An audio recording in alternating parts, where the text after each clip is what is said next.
live from the Drew Estate Cigar Studio in Boston, Massachusetts. Welcome to the Spare Notes series with your hosts, Matt Tobacco and William Cooper.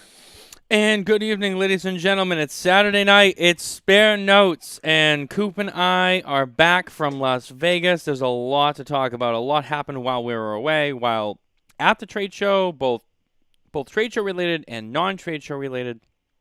While we were gone, since we've been back, there's a lot to cover tonight. Coop, how are you? How you doing? How are you doing? Great to have seen you this last week. Probably we didn't get to see each other as much as we would have wanted to, but things have a way of working out like that, like weird, unfortunately, and things. There was good reasons for that. Yeah. No, I mean, it was a crazy week. It was a busy week. I think I spent the most time. Nicole and I spent the most time in Las Vegas out of everyone there. Um, Dry, really dry. Bringing back some COVID-19 from the trade show seems to be the theme for many of us. The man with sepsis, who's at most risk, who we protect. The most precious thing that exists in the world, William Cooper, still got by and escaped. Yeah, And yeah, I but don't mean to I'm laugh told about it, but it's like, damn, hey, oh, we got out of but that one for Coop.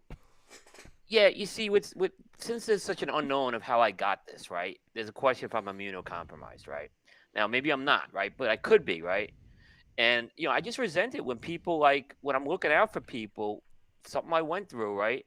And people just think I'm trying to shut down the trade show. I mean, I got accusations like you're trying to shut down the trade show. No, I'm not trying to shut down. We need to have a trade show. We need to have a trade show next year, even if we're in the same state as we are this year. I mean, I'm just telling you that, right? But I get this rhetoric from people. I mean, I went at it with Abe on the air this morning, right? No, I just think look, we all have to we want to communicate and be responsible here. That's all I'm looking to do here. I believe me, I get it, and everyone has their own feelings about it, Right. and they all have their own personal medical history. Yeah. So I get it, and Right. some of us were not so fortunate. You were, to skate on by. Luckily, I've had very little to no symptoms, while Nicole has been, Sure. wow, really bad place. She's doing actually an update. Everyone keeps asking about Nicole. Nicole's doing way better today. Right. She's way better. Much more. It's calmed down to like a average to mild average cold at this point. Um, so she's gonna be okay. She'll be fine. Yeah. But yeah, the point of it. I mean, she's had the fevers, she had the shakes, the chills, the sweating, all of it. I mean, it was bad. So, um, that's really all I got on that topic. I know that you put out an article about it. Charlie put an article about COVID at the trade show, and I don't want to waste too much time on that. But unfortunately, it happened. And it's something It, that came out of the show. it had to be, look. It was a story out of the show to not report the story. This again, PCA. They couldn't have done anything about this, right? I mean, the only I mean, there's a couple of things. Maybe people shouldn't be gathering at Bar Luca like spitting on top of each other, right? Because I had a couple people talking and doing that, but I didn't get it. You had some But spit otherwise, talkers. I had some spit talkers. I don't want to mention any names, but we both the know spit some of talker. them. Yo, yeah. Yeah, we both know the spit talkers, right? So I mean, otherwise, look, we want to have a trade show. We should have a trade. We want to be responsible. And look, the second I started hearing some people coming down with it, um, and people at least told me, there were a couple of people told me, look, we know your health history. I just want to let you know I have it, right? So I'm appreciative of that. And if I haven't, I've kept everyone's name private, but if someone is asked to spread the word, I would too. So I want to preserve everyone's privacy in this matter as well. But I think communication. What I don't think this should be something that should be just it's part of everyday life right now. No, it's not. Ask Jose Blanco about that. Before you make a stupid comment like that. The guy will tell you this. No, it's not like the cold or the flu. Yeah. Nicole's been saying this all week, and I have it up on the screen. I'm never Yeah. hugging anyone ever again. One thing she said was, everyone kept hugging us the It, whole it's time. She's, I'm never oh hugging anyone again. And then she had someone tell her that, oh, like, I was really sick last week with this and that. And then all of a sudden she gets sick and she's like, oh, did that person give it to me? I don't know. I So mean, it's hard yeah, to. I hugged her. I know I hugged her at the wedding and stuff, and we were in close. This virus has a way of just how it wants to spread, I guess, and I feel horrible. I would have rather have gotten it because I wouldn't want your wedding week ruined, unfortunately, and I would have taken one on that one. I feel really bad for you guys. Well, luckily we were able to get through that part of the week. Okay, there was nothing wrong. Our troubles didn't really start until Saturday. We went out there with a new gimbal system for our cameras so we could do some more intricate video work. Unfortunately, that system didn't really work out the way we wanted it to. First of all, the battery life on that thing was like less than an hour. So how am I going to film a whole trade show when that thing has to die every like 50 minutes? And then takes God knows how long to charge. And then we're like, well, we'll walk around with the portable battery charger with the cable in it. And then she's got it in her purse. And I'm like, this is just fucking stupid. It also weighs a shit ton of weight on its own. Then we have a whole SLR camera with the lens, and we got the mics. It's a huge setup. Then you put all that weight onto it. Nicole's carrying that thing. Not a lot of people know that she has a neck / shoulder-ish muscle injury here that I won't get into on the air, but long story short, she had a lot of that cut out of her body. So that's a very weak spot for her. So carrying all that weight like this after 4 hours, she was like, dude, I can't do this. And it just really wasn't practical. So we lost some time on Saturday. There was really no way of knowing just exactly, how that was going to pan out on a trade show. So we scrapped that, whatever. We get to Saturday. We had a great day Saturday. We banged out a lot of coverage on Saturday, trying to make up ground. Unfortunately, once we solve that problem, we get through Saturday, everything's great. We get to Sunday. Now Nicole starts to get sick.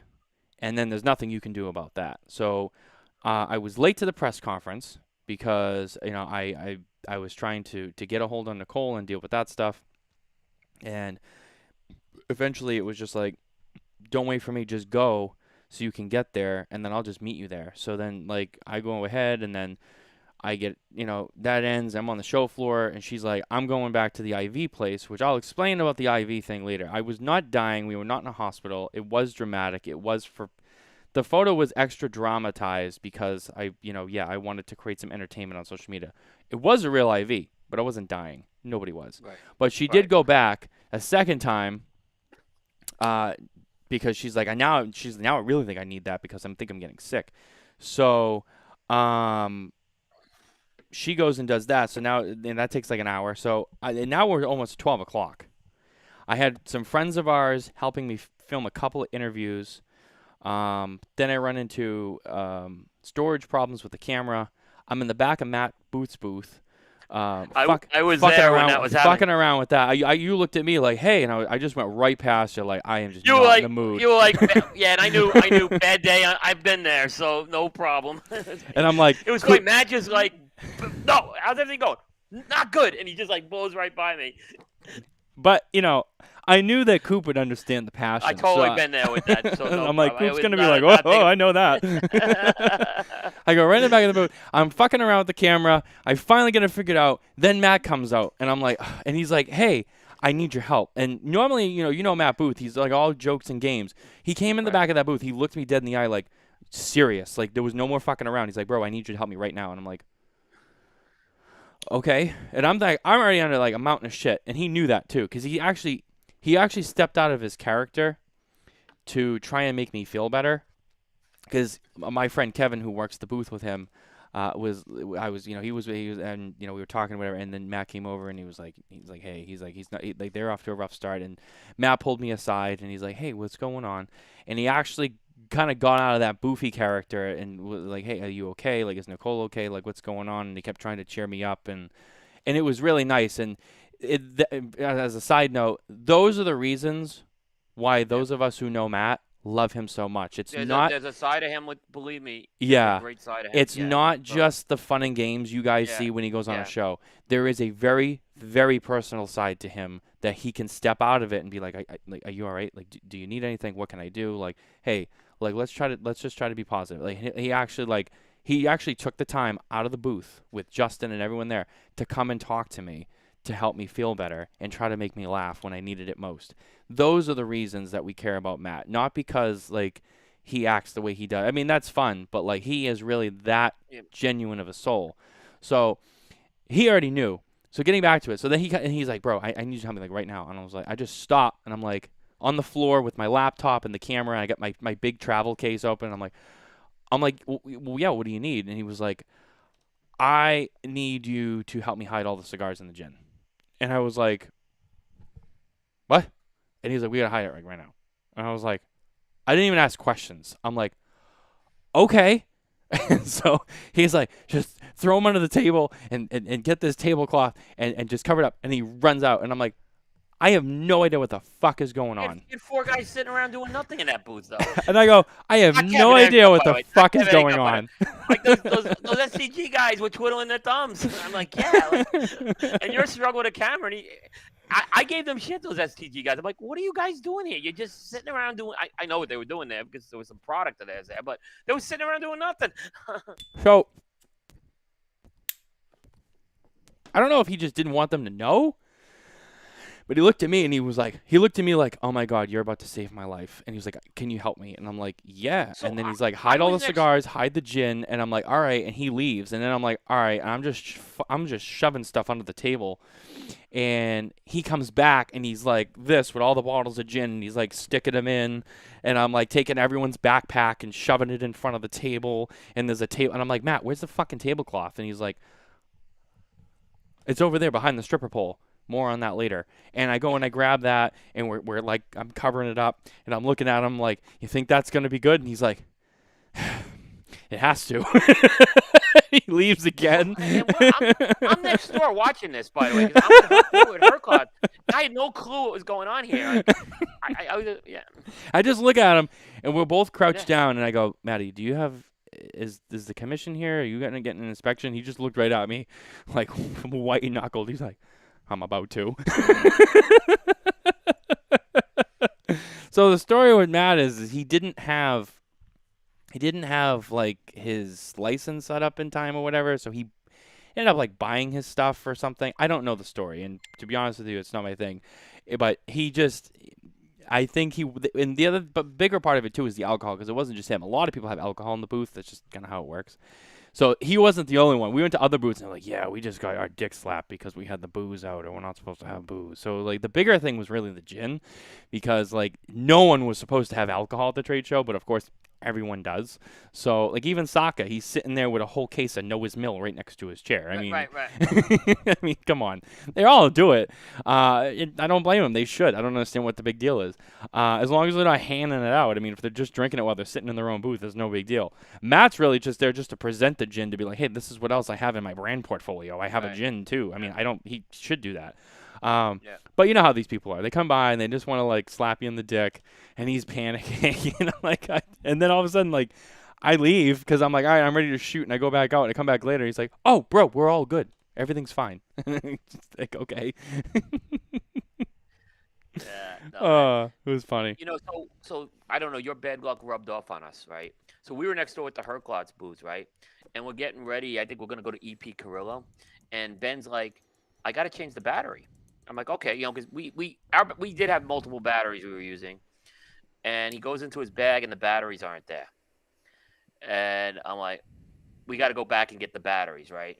So long story short is I have to drive the rental car, right, because for contractual reasons, and Ben only knows where the batteries are, so we both have to leave the trade show floor. Now, if anyone, Ben has given me crap about my New York City style driving. I gotta just say, I was really proud of my New York City style driving on that day because we got to the house and back in 30 minutes, which it's not easy. We had to walk to the parking lot. I just flew and was cutting cars off left and right. I got Boston style driving too, so I get it. Yeah. Well, I used to drive livery for my dad in New York, so I learned how to like drive like a New cab York's the driver. worst though. You have it. Yeah. Boston's tough too, but I'll put Boston right up with New York. But yeah, so we got that back, and then everything was good after that. That was our, but we lost about, believe me, losing 30 minutes, in this trade show is difficult. It is a difficult thing when you lose. We lost 30 minutes. That was 2 booths we could have hit. Yep. I should say now the guys did do booths without video, so we did keep. Aaron and Bear were doing that, and they did a great job. But we lost 2 videos. By the way, anyone who does video has my respect. It is so hard to do video. I mean, and now we had to deal with half a terabyte of video we shot, right? Because we shot this all in 4K. So you get my respect on that. Yeah. I know. I think this year I focused a little more on the video issues, and it took away from some of the writing pieces. And I got to fix that next year again, because Me now too. I was scrambling for a lot of info yesterday and today. So I mean, lucky I'm able to get it, and I can contact companies and stuff like that. But that piece, and then we lost a guy. We lost Aaron Nielsen for one day. He had a personal issue at home that had to be dealt with, and that had to come first. I told him we could stay home the whole time, but obviously we want him there, and he wanted to be there, so he came back. But day one was tough because I was doing photography and writing that day. I don't know how you and Nicole are doing it with 2 people and with the amount of content you guys have been coming out with, but you got my respect. It's a I've lot seen of you guys work. put a lot of content. It's a lot of work, and I've seen it's good work, and my hat's off to you. It's a lot of work, but I will tell you, going forward, we'll have 4 people with us. So if you thought we did what we did with 2 people was amazing, wait till you see what we do with 4. Well, and we have 4, and this year I think last year we were learning how to work as a 4-man team. This year we were in sync with it. I've actually been debating if I need a 5th person or not. That's how much I've been. I may have 5 by the end of next year. 5's expensive though to bring out to this trade show, though, I'll tell you that. Oh yeah. Yeah. So I don't know if I can do that, but nonetheless, I could give a 5th person a job, and so we'll see. The way it's probably going to work is that I do interviews and Nicole does interviews, and then we have 2 people film for us with 2 setups. Yeah. So it's going to be an expensive Christmas this year as we I buy a whole another camera and microphone setup for TV. I have no desire. I have no desire to do the interviews. It's impossible for me to do the interviews because ultimately the writing piece is my forte, and if I even get involved with that, it takes away from it. So thank goodness I got Bear, who loves to do that. And but I prefer the podcast like we're doing. I prefer the man behind the table setting, as opposed to the roving reporter type of style. It's just so I'm glad I got someone who likes to do that, and I think everyone's got their role, which is good. What I'll tell you is that the first PCA show, it was nerve-wracking and it's weird. And then I kind of, and I still was uncomfortable with it by the end of that trade show. Get to TPE, and it was like, okay, you've done this before, whatever. And then by the time I got to PCA this year, it was like nothing. It was just like, okay, here we go, boom. And it literally a couple of trade shows, and then like, you're just in it. And then after that, you're like, I could do this all day. I don't care who it is or what booth it is, or it could be George Padron, it could be some major celebrity. It's like it just doesn't hit you. Once you do it enough, you get through it. But I mean, I get it. I mean, you already have plenty of people who can do it for you anyway. So I mean, there's no reason for you to have to kind of throw you. I had no choice. It was like, if I want to do this, I got to do this myself. So I had to do it, and now it comes naturally to me. So, but I'll say this: you had it easy from one perspective, right? Not that it was easy doing your first trade show because it is tough. But picture what Ben and I had to do 10 years ago when we were the damn dirty bloggers, right? And today most of the main principals know they got to talk. They're going to talk to guys like us. Yeah. Right? 10 years ago, it was pulling teeth. It was tough. And now I think that now it's a lot easier is what I'm saying. But picture like, me, hey, Mr. Padron, will you interview me? Like, it's like, but now they know who we are. Because again, when people are walking around cameras and notebooks and stuff, they were just not used to it 10 years ago. So times have changed for sure. Yep, absolutely. I wanted to take a second to stop real quick. Coop and I are both smoking show samples. stuff that's I don't think yours is out yet. Mine's definitely not out yet. This is a new one. This is the Rocky Patel Edge 20th anniversary. This doesn't come out until later this year. I'm smoking it now. Coop is smoking the My Father 100th anniversary. The Le Bijou, the Le Bijou 100 Años. They're calling this a Oscuro wrapper, a very dark wrapper. And I am smoking the Corona Especial, which is a 6.5 by 44. I think it's a little bit of an amped up to the Le Bijou brand. I'm enjoying it so far, very much. So far, this cigar is pretty good too. I mean, my taste is a little off, so I'm taking this with a grain of salt. But what I do taste is not bad. So there's that. I mean, I'm excited about that cigar. I got hugged by Rocky Patel, by the way. Oh, kissed. I'm sorry, I got kissed by Rocky Patel. you got kissed by Rocky Patel and you still didn't get it. I don't know. You must have sold your soul to the devil. I got kissed actually twice. Believe it or not, but giving Rocky a #1 cigar will do that. Let's put it like that. But yeah. I'm shocked that I'm sitting here and not having the chills and a fever right now. Yeah, consider yourself lucky. I consider myself lucky. I think the only reason why I don't have it like majorly at all, and it's been very minor, other than like the sore throat, the cough, whatever. I think I already had it, so I think maybe I have some immunity, and I don't think Nicole has had it yet, so that's why it's hitting her hard. Because over the winter, I was sick like 3, maybe 4 times, like bad. Like I was out like 4 different times between like November through like March. Like to the point where they were like you're out again. I'm like, dude, like I'm like sick as a dog. And I think part of it was like during the pandemic time, everyone was in and like covered up and living that, and like we lost like natural immunity to a lot of things. And like then when everyone started going out again, it was like you started recatching things that you kind of lost a little bit of immunity to because you weren't around it so much because everyone was being so germ sensitive. So I like started getting like every fucking cold and flu that was out there again. And I think in one of those instances, I had it, and then I got my immunity to it. So like this second wave, like I've gotten sick, but I don't have it that bad. And when I was sick all those times, Nicole really didn't get sick, which is interesting. Now Nicole is super sick, and me not so much. So it's weird how it all works. But that's my theory behind how the chips fell here. Which is interesting. Oh, wow. Another person just tested positive who I was like inches away from. Who? Can we share? Yeah, he's in the chat. Irving Rodriguez. I mean, I was literally. Oh, I wasn't. I'm sorry. Oh, yeah, Irving. Yeah. I wasn't. I was just trying to get them up on the screen because I try to keep the comments up so people can see the comments. Yeah. But, oh, damn, Irving. Oh, shit. Yeah, there's another one. Add it to the list. Yeah. Hopefully he's okay. It's just the flu. It's just the flu, guys. Yeah, according to what I heard today. Okay. Yeah. I hope everyone's okay. That's what I really hope. I haven't heard of any deaths yet, so yeah. I mean, his newlywed is sick. My mom almost died from this. Jose Blanco almost died from this. But whatever.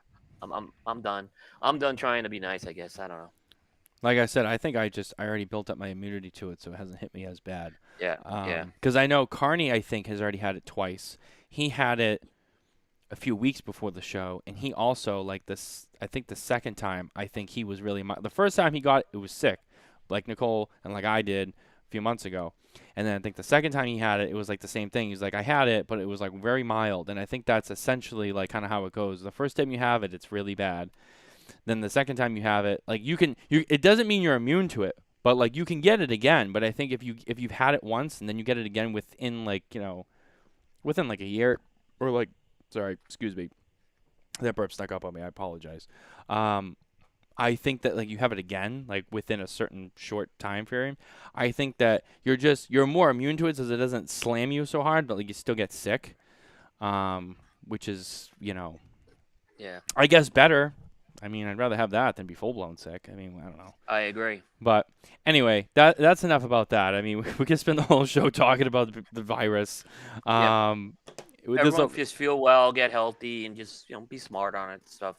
yeah. I mean, Yeah, I've just been and we'll all be back at PCA next year, so don't worry. Yeah, yeah. Well, I'll be back. I'm still gonna go. yeah. It's not gonna stop me. I'm still going too. Yeah.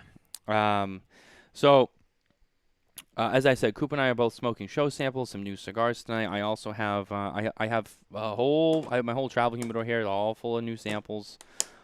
Smoked the LFD Soli, or Solus, however it's pronounced. Well, the guys liked it. I didn't smoke mine yet, but the guys liked it. It was however I'm tasting right now. It tasted good. At first, I thought it tasted really sour, so I texted Carney, and I go, "Hey, is it just me, or is it sour?" And he goes, "It's just you." So I'm like, "Yeah, all right." So I'm a little off right now, but because he's like, "It's not sour at all," and I'm like, "All right."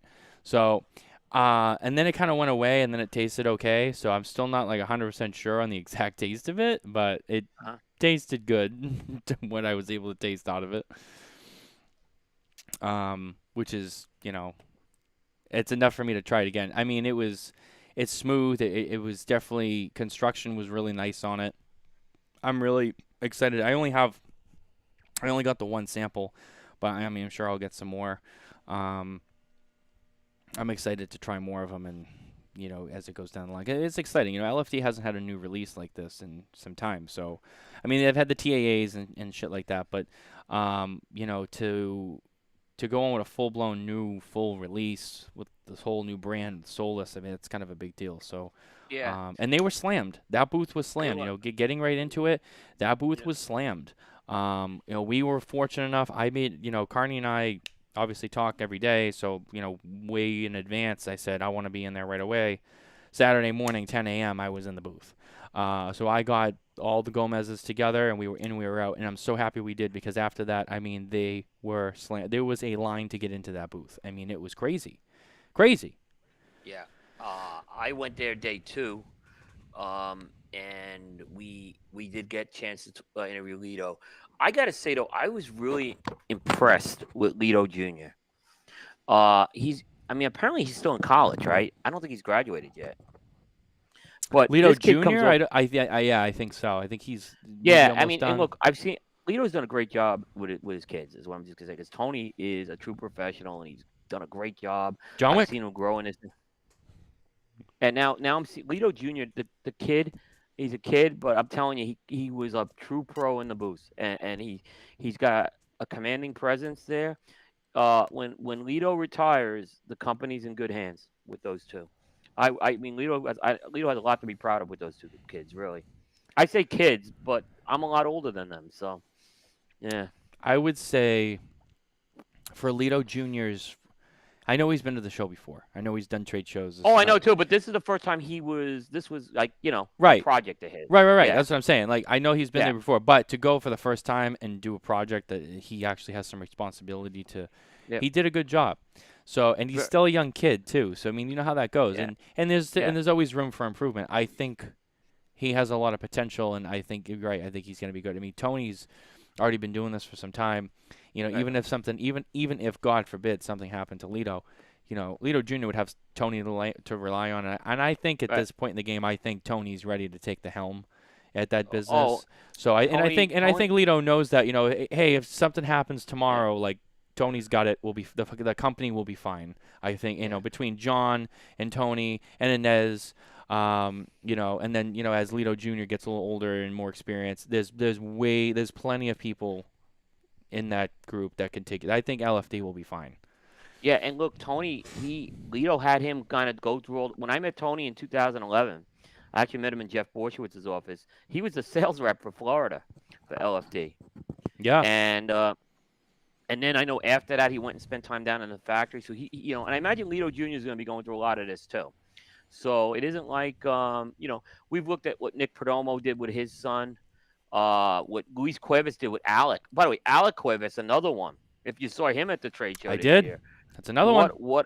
And we interviewed him right before the trade show, and I'm like, wow, this kid is like, he's got a confidence level. And look, even if his cigar, let's say I haven't smoked the cigar yet, but even if it's not good, he shouldn't be discouraged. This kid has learned the business. And it looks like he's learned it the right way.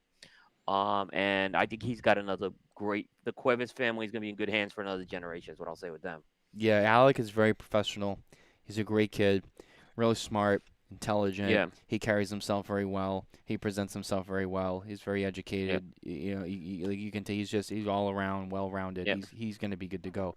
And it was funny because I was talking to Gabriel, um, who handles all the marketing for Casa Cuevas, and we were standing off to the side, and Luis was sitting down with some people, and he goes, it's funny. He's just kind of like taking a step back this show, and he's like, this is you, it's your cigar, you're out. And he was, and Alec was the one out there giving the interviews and talking to people and everything, Oh and his yeah, dad was like, kind of like, I can take a step back for once because now it's your turn. And it's always nice when you get to see that. And this business is so family oriented that when you can see that next generation, taking the load while the older guy kind of steps back, it's like, okay, this yep, is good. You see the torch being yeah, passed like in real yeah, time. That is what you want to see. Um, there's a yeah, lot of that going around. yeah. When I was at the last TP I was at was 2020. And Nick Perdomo was not at that TP, but Perdomo Cigars was, and he gave I the remember. keys. He gave the keys to Nicholas. Yep. And I went to that booth, man, and I'm telling you, they didn't miss a beat. Nicholas is right on top of things there. He's a chip over the block, and I said the same thing to Nick.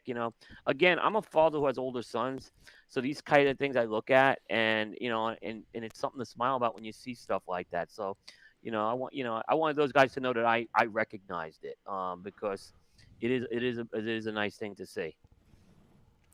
Yeah, I mean, I was just gonna say, you're sitting in front of the Perdomo banner. I mean, Perdomo's another one. He's been around Yeah. for a little while now, and he's definitely shown Oh that yeah. Oh he's yeah. got a hand on this. Yep. I'm trying to think. There's so many others. I mean, Christian Aroa Jose. had his son Yeah. at the CLE Yeah. booth. I mean, I Yeah. think he's still on the younger side, but he's there. And Yeah. I think that he hopes that his son eventually, um, you know, gets into that position. Husto, the other Aroa brother, he's got his daughters working with him in the booth. Oh yeah. Oh yeah. I mean, these people are keeping their kids involved in the Yeah. family business, which is Ho- what you want to see. yeah. Hochi Blanco's son, Jose Manuel. Yep. I didn't spend time with him this year, and that's because they were busy. But I spent time with him last year. I wrote about this in my pregame series. This industry is the next generation is starting to come. We're starting to see a bit of that. And I think for the most part, it looks pretty good. Eric Espinosa's son wasn't there, by the way, because his wife had a baby. Right. So he had a Eric Espinosa legitimate became a excuse. grandfather. He had a legitimate excuse. Yeah. Yep. So and in fact, when I saw Eric walking into the Venetian on the night of trade show, he just gotten word she was in labor, so he was very excited about that. So while we're talking about passing the torch with some of these Yeah. big companies, let's talk a little bit about one that is a little bit more new.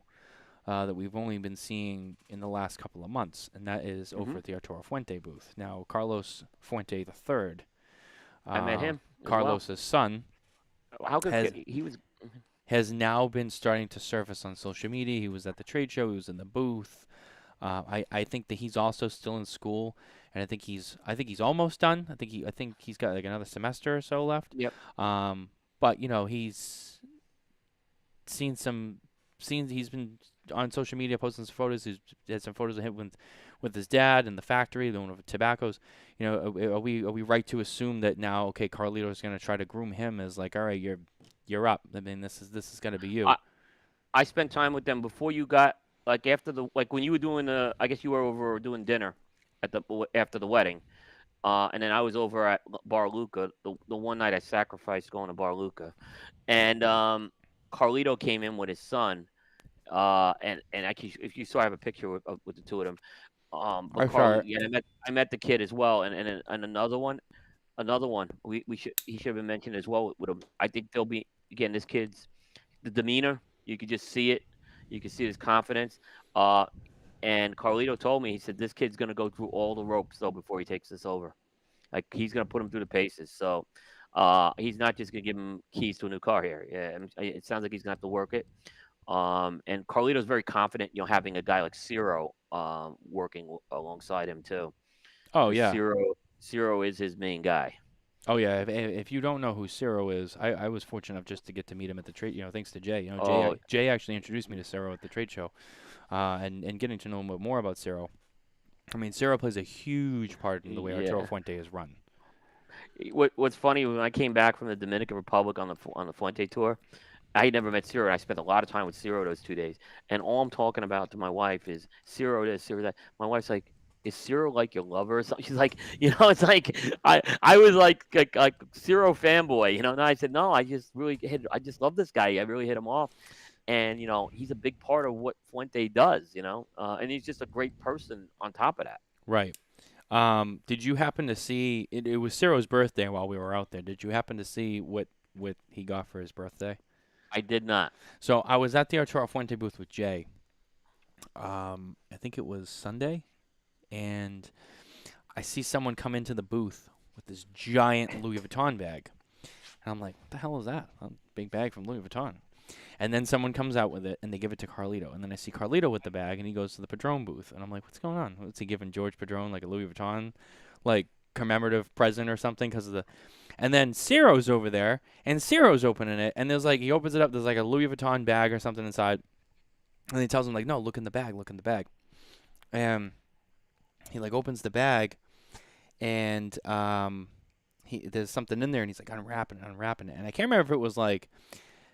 I think, Jason, I actually think it was an Iron Man statue. I don't think it was a Transformer. I think it was an Iron Man statue. And I was like, oh, that's peculiar. I'm like, maybe Ciro really like. And then Carlito was like, this is just so that he always knows that he's my superhero. And I was like, wow. Oh, that was cool. I actually like really liked that. I was like, wow, that's really cool. I like that. That was really nice. That was like, Nicole and didn't show up. Luciano, Nicole didn't show up. They had an appointment scheduled. Yeah, well, so Luciano, if you're just tuning in, I did. They have an excuse. I did cover this like right out of the gate. Unfortunately, our trade show experience got very jumbled, and we lost a lot of time. And part of that was Nicole not feeling well, and we had to lose time because of that. And then it ended up being I ended the trade show solo, just trying to make up ground by myself with no video, just trying to go around and get what I could. And Friday was we were in a bad place too. So unfortunately, yeah, there was a lot of people that we didn't get to. There was a lot of people we missed that we did not plan on missing, which we're very disappointed about. And and everyone's like, you guys did great, but Coop knows how I am though. It'll still bother me to my core for as long as I live. I'll look back and go, 2022 was the year of the bad trade show for me. I'll just never let it go, and it's for reasons like this. There are people like Luciano who we were very excited to see and meet with and shoot with, and it didn't happen for a lot of reasons beyond our control. And we got a lot of stuff, all things considered, and that's great, and I'm proud of what we do have, but all I can think about is what we don't have. And it's going to eat at me for a while. And all I can do is just use that as motivation to have a better show next year. But yeah, I unfortunately, and I'll say it on the air, I apologize to Luciano because, that show did not go any way as how we planned. It happens. In 1 year, I got a migraine on the trade show floor. It was 2014, and I went home for an afternoon. It was only about like 3 hours, right? But at the time, Viaje was there, and Andre Farkas, who's a good friend of mine. He wasn't at the trade show this year. I miss you, Andre. Oh, he was. He actually was, but he wasn't. He just kind of showed up. And I said, Andre, he goes, why are you not going to go? I said, Andre, I had a migraine. I couldn't be on the floor. And to this day, he's like, well, everything. He'll always remember. Yeah, in 2014, you didn't come to my booth. I'm like, I keep telling you, I had a migraine. I'm like, and I was doing a solo back then. So it's tough. We miss people every year. What we've tried to do is in previous years is if we miss you, we certainly try to get you on the show at some point to talk about your stuff. We always open up the Coop show for the virtual trade show as well for that same reason. And look, frankly, if companies are communicating with us throughout the year in some sort of a form, and responding to us, we're going to make every effort to get to your booths. But if you're the kind of company that's only going to talk to us 4 days a year, you're not going to get priority. I just can't do that. It's not fair to the companies that are talking to us through the whole year. And I get a couple of those people who just say, hey, come to my booth. And like, you don't respond back to me all year. And now you want me to come to your booth. So Yeah, if I mean, I kind of you know agree what with that's you there like, you know what too. that's like, yeah. And Luciano and Ace Prime was one of those people on that list of like they're getting priority. Sure. I mean, they've been. I mean, it's a shame you couldn't come out to the house Tuesday, Matt. Mm. Luciano put on a clinic for us. We have a video we shot of it, and Jay was there for it. In fact, it was so hot though outside. The camera overheated, and we had to put it in the freezer. No, yeah, But I don't I'm doubt telling it. you, Luciano's gonna be on with Bear tomorrow. I think he's also gonna be on Meet the Professor tomorrow. You guys need to watch this guy. He is the real deal, and I believe he's the next great in our industry. And I'm not just saying it because he's in the chat room. I just No, love it. I've heard By the way, nothing but that's great my next things. cigar. Just so you know. Yep. I've heard nothing but great things. I met Yeah. Luciano at Yeah. TPE. Yeah. Yeah. Nicole's been fortunate enough to know some people that know him personally through Yeah. work. Yeah. And it's yeah, and again, I apologize to Luciano and the others that we didn't get to because unfortunately Yeah. just half of our trade show And, time and, was and we limited it too, like I said, because we knew COVID at that point was spreading around. We yep. couldn't. We didn't want to do more. But yeah, that was. But yeah. And Nicole felt really bad, and I kept telling her like she kept apologizing to me, and I'm like, don't apologize to me. It's not your fault. Like this is no one knew this was you can't control this. This is beyond our control. It just is what it is, and and unfortunately, it happened, and it sucks, and that's another reason why we said like we're never going just the two of us again because, God forbid, if we bring four people, if one goes down, we still got some people. It's not like if one goes we down, had I can't shoot and by myself. Trust me, I tried. we had that issue this year. Like I said, Aaron couldn't get out till day 2, and we had to adjust. That's what we had, and we had to go back. When we had to go back for the batteries, we had to adjust. So I mean, the one thing I was really impressed with the guys who they work alongside me. They don't work for me. They're alongside me, is what I like to say. We just each are different. It may be Coop, but we each have a different set of responsibilities. The fact that these guys pivoted the way they did was amazing. And they were, like, look, if we were off schedule, they pivoted. So I think, that's the key thing when you start bringing in a multi-person team. And I could have asked for better support with these guys. Yeah, I know, and that's like honestly the I think looking back, those issues, those things happen, and it's hard to pivot when it's like the biggest Yeah. weakness I had was just being just two people, and that's why Nicole and I were like, we got a 4-man team coming next time, and I mean, that alone can solve the issues that we ran into that maybe were beyond our control, but if we had more people, we would have been okay. It's hard when you get two But people and one goes down, yeah. and then you don't have that other person to help you film. I tried shooting by myself. It's difficult because You can't do it. no, it's Yeah. and everyone who says like yeah you can No. go to PCA by yourself next year and shoot the whole thing by yourself. Then The come stuff back we and you do- can come on the show and tell me, oh, I did it by myself. So it's way harder than people realize. There's so much that goes into it. It's not like on your phone you click and shoot. When you're dealing with the kind of stuff that we do with professional cameras, there's a lot to keep an eye on. It's difficult. The stuff we do for free samples. I mean, I just tell you. The stuff you do for free samples. You're here for free samples. We ran back and got batteries so we could get those free samples. Yeah. We basically cut traffic off, ran red lights, and to get free samples. I just Nicole got several bags of IV fluid and B12 shots in her arm just so she could salvage whatever we could from the trade show. Yeah. So, but Matt, don't get discouraged with it. I had a disastrous trade show in 2017. I won't even recap that. Charlie, I think, once talked about a disastrous trade show Half Wheel had. We all have it. And the thing is, it's funny because people probably won't even notice it. That honestly, and you learn from it and you get better from it. And I think if you don't have that, sometimes you take a little step back. Maybe you'll take more steps forward. And that's what I found happened after the 2017 disaster. So So yeah. Yeah, it definitely was a learning experience. Yeah. All we can do is just shoot to have a better show next time. That's really all I can do. I mean, And yeah, it is. It is. It it's is. So been I mean, it yeah. is what it is. It's part of life. It's part of the experience. Yep. Yep. You at least if if I had my bad show this early in the game, hopefully that means that the rest of my shows for at least the next 10 years are on point because I had that bad show now. So Mhm. that's all I can do is hope for that and hope for the best. Yeah. Let's talk about on the trade show. Let's talk Yep. about things that we've talked a little about things that we liked briefly. Um, I know you guys did your 5 expectations of the show, the things you want to see. Now that you've been to the trade show, what are your like 4 or 5 things that you actually did find were some of the best at the show? For the most part, I went through the list that I did, and I again, Cuba Aliados was my top cigar.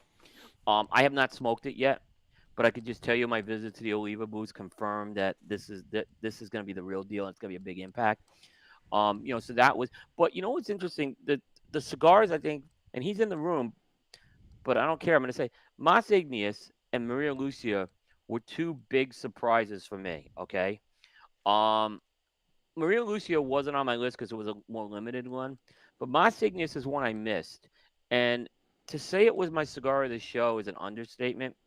I smoke that cigar every day. I managed to get my hand weasel enough samples from Luciano on that. And I'm telling you, Mas Igneous is this is me smoking a cigar over and over again in Vegas, which is very unusual. I've never done that with any blend before. Um, and to me, that cigar, I think people are just gonna love it. There's a rich chocolate taste you're gonna get in the second. That second third is just epic, is what I'm gonna tell you. And again, I'm smoking this in the desert and in the heat, and imagine what it's gonna be like when I'm smoking under more ideal conditions. With that, so that was a very very big surprise. Esteban Carreras did a cigar called Taken from the Devil's Hand. It's their first Corojo release. I like Esteban Carreras. They only do their releases every year at the trade show. They do one release. They don't pre-announce the release, and they usually put out a solid cigar. But this is one. I smoked it last night on the Dojo show. A lot. This was a real solid release that they had, and it's one I think you should keep an eye on as well. So those were pretty good. I did manage to smoke the new Allegiance by EP Carrillo. Hmm. That's the one that Oliva did for them. I think that's again I think that's got a lot of great potential. Is what I'm gonna tell you. I liked it. You know, I didn't get any of that negative like show sample type of malaise on it. So that was another one. So that was one that I think there was a question about what was like Irving is the last minute show release that surprised you, and it was the EP Carrillo Allegiance for sure. I'm sorry, say that again. I was reading the comments. No, so there was a question from Irving, like, what was your favorite last minute show release, right? Yeah. And it was the EP Carrillo Allegiance, for sure. Again, I only had one sample; it was a show floor sample. It left a positive impression on me. So I think from that standpoint, I think it's got a lot of potential. To be honest with you, because we've been sick since. Yeah. First of all, here's the other thing. I don't smoke show samples in Las Vegas. I won't do it. I will put them in a travel humidor, and I will bring them home, and I will let them sit before I smoke them. So, having said that, there's that. Plus, we've been sick, so I haven't been wanting to smoke too much of the new stuff until I know that I'm at 100% because I want to make sure that I have the best experience possible when I try a new cigar, especially when I only have one sample. It's not like I have 3 like a review and the next one will be good. So this is like the Solus I had the other night with Carney, and then the Rocky Patel Edge 20th anniversary. These are the only 2 brand new cigars that are not out yet from the show that I've had. So I really can't speak too Yeah. much on what's new that I was like, wow, I really like this because I've chosen to wait until I can Yeah. accurately try them. So far, I will say both of these cigars were good. I like the Solus. The Uh-huh. Rocky Patel Edge 20th is good. I'm still smoking through this one, so I can't really give a full analysis, but the Solus was good. I'm really excited to smoke more of them. Because I mean, This was again, great, by the way. when you try something, I mean, yeah, you could smoke something once and it's great, but trying it like 3 times, as you know, I mean, you review, you'll get a real feel for it once you smoke it 3 times. So I'm really excited. Like these two, I'm excited to try a couple more times and just see how they fare over multiple smokes because they are good. They have a lot of potential. The other thing too to remember, Coop, and you can speak to this. One thing to remember is a lot of these show samples that you see of these new cigars that are like not out yet. They only got to the trade show, like the companies only got them like ready to like be banded and hand out like within like a week or two of the trade show. A lot of times you'll hear that a lot. Oh, we just got them on Wednesday. Like I went over to I have one right here. I went over to Crux, and Crux has their new cigar. I have it right here. I believe it comes out this fall. The Habano. Yep. Sam was like, I literally just put the bands on these before I gave them to you. Yeah, he's like, they like were they're like, don't smoke. brand new. Yeah, he's like, don't smoke them. They are Don't brand smoke. new. Yeah, and I appreciated that. Yeah. I don't review show samples. Now people say, well, why do you ask for show samples? Well, I don't because I'm not supposed to, right? But you do want to be able to see, touch, smell, and taste the product to some extent, so we can talk intelligently when we're coming out of a trade show. And then you know what? We see something like a Mas Igneous come along, or this Le Bijou, and we say, you know what? We got to make sure these cigars are procured and reviewed, especially like a Maria Lucia, which is going to be more limited. We got to make sure we get that cigar right. So Oh yeah. it is important that we do get the samples. I don't review them, but it was funny. I saw a couple of lists last year where I know they were smoking the show sample, and a good example was the cigar was the Bass Reeves by Protocol. Oh yeah. And the band said Bass Reese on it, right? So I know that, and that's what they had on the list, and I know that's what they The based sample it on. band Like, that wasn't the final. It the was straight sample the paper. band, Yeah. yeah. And I'm going to tell you something. There's some companies that the blends, they do tweak these blends after the show. First of all, there's some companies that will maybe give you something that isn't the show sample. Now, this happened to me last year. Now they disclosed it. Cavalier had the Prospector cigar, and then Sebastian hands it to us. We light it, and then he says, "Guys, just to let you know, I'm giving you a cigar to smoke, but that's not the blend. It's going to completely change next year. I just wanted to give you something to smoke." So Yeah. things, and that cigar didn't come out till almost another year later. So you do want to be real careful with show samples when you're smoking. It is important because I think retailers, they want to know what they're bringing in. Right. You want to know what you're buying. There weren't any duds this year, Matt, that I had. That's the one thing I'll say.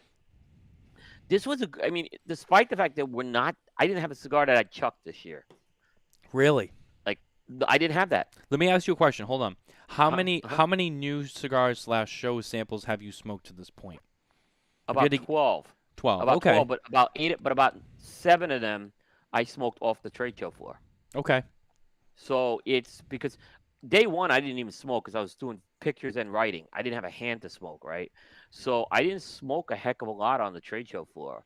So it was back at the compound, and then I smoked a lot of Mas Igneous. Mas Igneous is one of the 12, but I smoked that. I liked that so much I kept smoking it, right? So it was just, to me, I fell in love with that cigar. I don't know. Yeah. And by the way, the bad news, Lucian's not eligible to my 2023 list.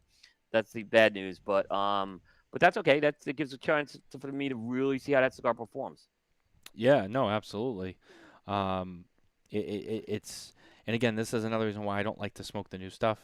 Or sometimes if someone's like, "Hey, no, I want you to smoke it with me," I'll be like, "All right, I'll smoke one," but like, if you want, like, I'll take another one to have later when we're not here, when I can get more accurate taste of what this is going to be, because I don't like to judge anything on the floor. Yeah, Won't but do there's it. always that cigar every year that we smoke and we walk away from the booth and chuck it, right? Now, I didn't see a lot of my guys doing that this year either. Like I said, I didn't smoke a lot on the floor, but none of them were chucked, and none of them afterwards were chucked. But I'm just saying, it seems like despite everything we heard, supply chain problems, it seemed like what was handed out has not been too bad this year. Jay, I'll take your 10, I'll raise you 20 and say Saka Khan instead. Saka Khan? That's how I respond to that comment. I'll raise you another now 10. I smoked the Saka Khan, the JR 50th, okay? I didn't think it was the best Mi Querida. It was like an 89, right? But I Really? didn't think it was. Yeah, I didn't think it was better than Tricky Traca, and I didn't think it was better than Mi Querida Blue. But it's not 89 is not a bad cigar. It's No. just I would not put that Mi Querida Black ahead of the others. And I've smoked a production version of it because that was the one that went to JR. JR, excuse me. I smoked it. Actually, I'm sorry. So I've had three. I smoked the Mi Korea Black. Um, I really liked that cigar. Like You I, liked it better than? Did you like it better than a Tricky Traca or Blue? I did. Okay, I didn't. Now it's to But me that's the okay, Mi. because that's how this It works. that's how now just something has to be third is what I say. Of the three. But an 89 is not like 89. Like people think it's a death sentence, right? It's not. An 89 is a rock solid score. It's just a little short of contending for a top 25 spot. But that's how we don't inflate the scores. So Nicole tries to like stir the pot here. She says Matthew's not a huge Sokka fan too. I wouldn't say that I'm not a huge Sokka fan. I like Steve a lot, and I know he does a great job. I just I don't I just find myself not smoking a lot of Sokka stuff. The Mi Querida line I would say is solid. I was really impressed by the Paladin de Sokka last year. I know you Um, were. that That was one didn't wow me. that one wowed me too. See, that's funny because now that's two cigars that really wowed me that didn't Yeah. super wow you. Um, so for me, it's like okay, this is like the second new-ish thing that Hisaka has come out with, and I'm like, wow. So it's not that I don't have a bad taste in my mouth for Saka at all. I just don't find myself smoking his stuff on the reg, which we've talked about, and this happens. People get into the certain smoking habits that they have, but the last few releases he's had, like I feel the rope around my waist pulling me into DTT, where I'm like, I gotta get in there and start smoking more because the last few times I've had something, I'm like, holy shit, this is good, and I'm getting pulled into the Saka realm, which is interesting because and we've talked about this. This is how this shit happens. Like there's just trends and there's patterns and phases you go through as you smoke, and like I haven't been smoking a lot of Steve Saka stuff. But now I'm like getting pulled into the pond, and I'm like, ooh, now I want to start going towards A lot Saka. of it's a lot of yeah, a lot of it's just who we're interacting with too, and access, and I think you're gonna be having soccer on your show pretty soon, if I'm not mistaken, Yeah, right? he's coming on into September. So a lot of times too, and this is not, sometimes, when we have people on the show, I know I spend some time smoking their cigars before the show, so sometimes if you're not interacting as much and you just don't have an opportunity to do it, doesn't mean that you're ignoring the line. Yeah, Like I said, I can see I've gotten pulled into some brands too over the years, over time. So perfect it's example, right? Let me just pause for a second. Do you remember yeah, a few months ago when I came out and I said I've been a horrible friend to John Carney and I had to start smoking more LFD? That was another right. perfect example. Like everyone knows, it's no secret that I'm very close with John. Okay, He was your best uh, man. He was your he's my, best man, and my best man, one of my best yeah, friends, and yep, there was like a eight yeah, 9 month period I really wasn't smoking a yeah, lot of LFD, and yeah. I'm like, I like LFD too, and I'm like, I came out and I shamed myself in public, and I said I haven't been smoking LFD. I've been a bad friend, and I've been a bad customer of LFD, and now I've been like, I need to get back into LFD. Yeah. It's not because you do it on purpose. It just kind of happens. Like you said, it's sometimes you're just in a Yeah. circle with certain people you're talking to, and you kind of get roped into there, and then you kind of just you end up you find like a dozen cigars that you're really into, and then you just kind of keep smoking through that rotation because you're just really into those. There's so many brands, and out of those so many brands, there's so many cigars that they all make that it's hard to be into all of them at the same time, right? Yeah, Because there's so yeah. many fucking cigars. I mean, yeah. I mean, I know Dan from McAllen very well. I feel bad I don't smoke more of his stuff. Um, I actually made a point of smoking some of his stuff the last few days. The issue is the brick and mortar that has it. Well, now there's one close to my house, so I don't have an excuse. But for a long time, the brick and mortar was further away. But now it's just now I have no excuse because it is up the block from me. But So that would I be make my answer to that because yeah, it's not just Dunbar. yeah, It was LFD this year, the first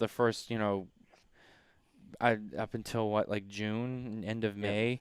The 9 months before that, I really wasn't smoking a lot of LFD, which is weird because I normally do. Um, But like now, like as I said, like now you start to realize these things though, and you go, oh shit, I got to get back into these brands, and then you kind of circle back. And sometimes, yeah, sometimes it's a new release that comes out because hey, it's something new, it catches your attention, and then you go back, and then as you're smoking that, you're like, oh shit, let me revisit everything else they have, and then that's how the whole thing changes. And it's we've talked about this before. There's patterns and there's trends that people go through as a smoker. Is like, well, what am I smoking right now? And it's a question I don't think people get asked enough. When it's like, hey, what are you smoking right now? And people will tell you, and you ask them 6 months later, I'll bet you, every single cigar on that list 6 months later is very different. Yeah, and if you look at Half Wheel's consensus, right, and there's critics you could say about it.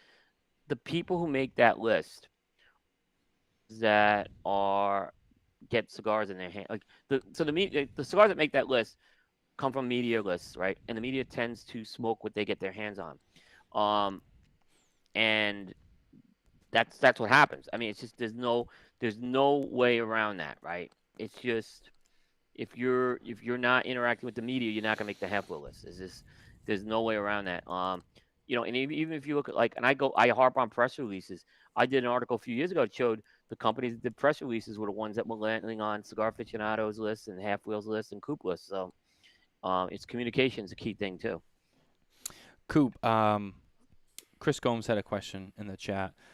You've smoked a lot more. I've only had 3 samples from the show, and I've liked them all so far, more or less. So I'll ask you this question because you had like 12. I think that's fair. What sample have you smoked that you had low expectations for, but was actually pretty good? Oh, that's a good question. Give me a minute or two to think about that one. Okay, that's fair. Okay, yeah, I will answer that. I'll come back and answer that one for sure.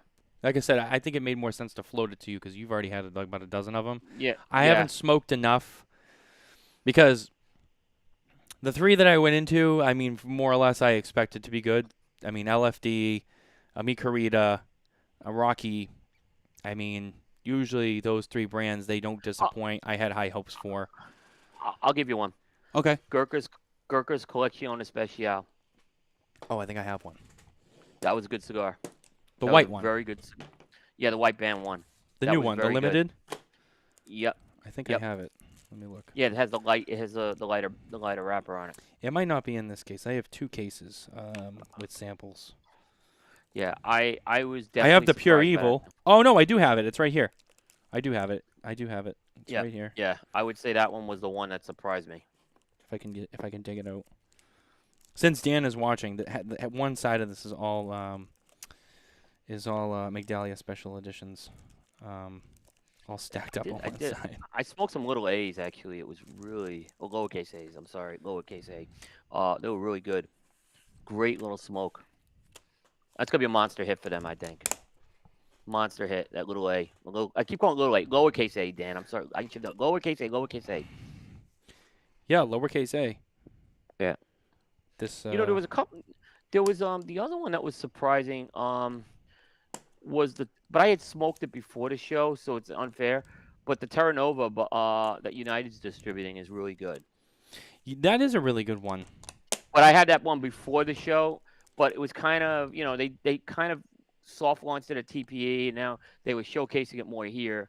Again, because you wouldn't, it's kind of a value price cigar, but it smoked great. Oh, another one. I got another one. Can I give you another one? Yeah, absolutely. Toscano. This also came out before the show. Toscano Master Blend 3. I haven't had that one yet. Best Fire Cure cigar I've had. Yeah. That cigar has got real potential for an end of year list. That's how good it is. It's the best Toscano I've had. Which one? The number 3? The Master Series 3. Yeah. Because remember, just to make this clear, there's one Master A's. The Master Age is 3 different blends. Number 3. Number 3. Yeah. Okay. But I had that one before the show as well. I am excited to try that. As you know, some people look with Toscano. I feel like people either you like it or they just talk shit about it. I like Toscano. It's not an everyday smoke for me, and I've told Michael this. Look, it's not an everyday cigar for me, and I think he kind of knows that's the deal. But there's a time, in a mood, in and a place for it. Like when you're in the mood for one of those, because it is different. It's not the same as Yeah. your standard premium cigar. But when you're in the mood for one, if you like those, I mean, they hit the Yeah. spot. There is a time and a place when I'm like, you know what, I'm in the mood for Toscano. Even Carney. I mean, when we had Michael on the show a few months ago, he got a bunch of Toscanos, and he was like, I haven't smoked Toscanos in a while, but he was like all into Toscano for like that 2 weeks. He was like Nick he was Perdomo. ripping Nick through Perdomo's them. into it. Yeah. Nick Perdomo's into it. He was at the last year. We were at the booth, and Nick Perdomo came over, and he's talking. He says, and I said, someone got Nick goes, I like Toscano. Nick's a guy. People think he just smokes Perdomo. He's there. I goes, I like Toscano cigars, and I like these guys. It's like it was really cool to see that. Do you remember in the hand roll documentary when they were talking about Toscano, and it was Hirochi Robiana and was it his dad that they interviewed separately after too? Yeah. It's something about like they were asking why like the bugs don't eat the leaves that they grow for Toscano, and he was like, oh, it's because they don't eat shit. And I was like, you know what? That's such a bullshit statement to make. Because, I mean, like, and again, that's why I said, like, some people, you either like them or you shit talk them because they're different. And you're like, meh. Yeah. They are different than, like, what we're smoking now. But, like, when you're in the mood for one, like, they hit the spot. They're good for what they are in their own category. They don't score well on Coop because they're not very complex, is what I find. Yeah. Right? They tend to be very one-dimensional. But the Master Age 3, had a lot going on with that cigar, is what I'll say, and it's 100% fire cured, that cigar, which is a rarity. So, Nicole, I kind of missed the dialogue, but I'll follow up to whatever Nicole's saying. I did have the Abuelo from United, and I thought it was very good. It had a lot of notes. It made my list. It was on my list last year. It was on our top 30. It was in our 30 list last year, and or 25. It was on our 25 list, and a lot of notes of cedar, brown sugar, and graham cracker. It was very, very good. Yeah, Nicole, Yeah. it was a graham cracker. Yeah. That graham cracker note, I would agree with on that. I smoked like 3 of them, and it was like eating like fresh graham cracker out of the box. It was amazing. But to Jay's point, not every cigar hits everyone the same. So I could just tell you the cigars that people love that I just don't get. So it happens. I can tell you, the Hoya Dos Cientos is a good example. Everyone loved that cigar. I mean, it was okay. I thought it was okay.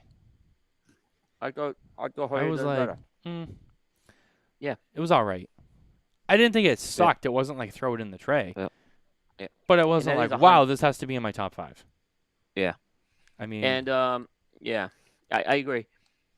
But to Mitchell's point, Blow is 100% Honduran, and I do agree with Mitchell on this. Honduran puros are hit or miss. There's no, I don't think there's a gray area when it comes to it. And he follows up, like the Aladino Corojo Reserva was a miss for me. It gets rave reviews. See, it was my cigar of the year. I really like that cigar. I think that's a great cigar. But it's different in different sizes. So I True. think the Robusto is by far the best size. The number 4 Corona, which is the limited, is my least favorite of them. I agree. So I agree. Yeah. The Robusto is better. And the number 4, I know a lot of people like a lot. I know some of my shops up here, they love the number 4 size. Yeah, it's strong. The number 4 size just doesn't do it for me. But the Robusto, all day long. Yeah. And that's why, we talked about this on one of the last couple of shows we've had about the size thing. Size matters. Yeah. And the reason why is because, Yeah. it's not like everyone's like, oh, it's the same cigar, it's different size. Well, what makes it different is the amount of tobacco that's in it too. And the leaf placement. And the leaf placement, how long it burns. There's a lot of factors. So when you look at like one blend, quote unquote, and it's got 5 sizes, those 5 cigars are going to taste very different from each other. You're going to have similarities because it's the same tobacco types, more or less, but the way the leaves are placed, like Coop said, the amount, the bigger the ring gauge, the more tobacco's in it. So, you're talking about a Corona versus a 6x60, very different. You're going from this much tobacco to this much tobacco. I mean, it's dramatically different. Some blenders, they try to get their sizes all to smoke the same, and others don't. They purposely leave it like that. Mm-hmm. So it's different with every line, is what I'll tell people too. Yeah, that's very true. Everyone has their own style when they blend. like you said, some people, they try to make them all similar, so that way no matter what you grab, it all tastes the same. And then some people are like, no, I want them all to smoke how they smoke. You know what? Let's stop and pause for a second on that. How do you feel it should be? Do you think that they should all taste the same, or do you believe that, you know what, the size does matter enough where I want to be able to have different experiences with every size? Because, and again, this is where it comes to like reviews and the lists. You know, people don't usually list like, oh, blah, blah, blah, whatever. It's always blah, blah, blah, the Toro, and blah, blah, blah, the Robusto. They're specifically placed by size, and there's a reason for that. I would say, in my opinion, if I had to like have it one way or the other, I'd rather them all be different for that reason, because they're all very different, more or less, and you can have different experiences. When they all taste the same, I understand the mentality, like, oh, well, if you like this one, you'll like that one. Yeah, but you know what? You might find two cigars that are different, and maybe you like both of them for different reasons. Yeah, I'm with you on that one. Every cigar, like one thing that I do different on Coop than most other websites is when a line extension comes out, it's a new cigar. So like, so if the line's been out 10 years, right? And they release a new size, guess what? That new size is eligible for my list. It's considered a new cigar because of the fact that we just talked about that. We just talked about. But I also think it's the blender's choice, what his vision for the line is. So maybe he just has a profile that he wants to have, that's got a single profile, and he wants to just permeate that across different sizes. That's certainly his right to do that. So to blend it like that. But I agree. I like a little more of the variety. Changing up. The Crux to Connoisseurs are a great example. Like the number 2 size, a cigar of the year, but I like some of those other sizes. But the number 3 is a lot more spicier than the number 2. So even when Nicole's not here, she's trying to keep us on track. So she's trying to rope us back into the show, which we should. Well, that's why we have her. Yeah. By the way, I noticed she changed her name very quickly. It was like, good job. Yeah, no, she was excited. She. I told my daughter, I said, you got to change your name quick. She's like, why? I said, show respect to the husbands. So, but what a cool last name, obviously. She had a cool last name, and then she gets it. Now she got even a cooler one. Yeah. Yeah. But no. So this is a good. Thoughts on the parties? Well, maybe. Well, I didn't. I don't know if I can comment on most of them, but I could talk a little. I mean, you went to the Aroa party. We unfortunately didn't make it to that one. Yep. Nicole wasn't feeling well, and we decided to kind of stay back. So I can't really speak on those either. Thoughts on the Padron Fuente release? So that was an interesting one. We didn't go to the unveiling. We were tied up. We were tied up, as I said, trying to play catch up. So we weren't able to get to it.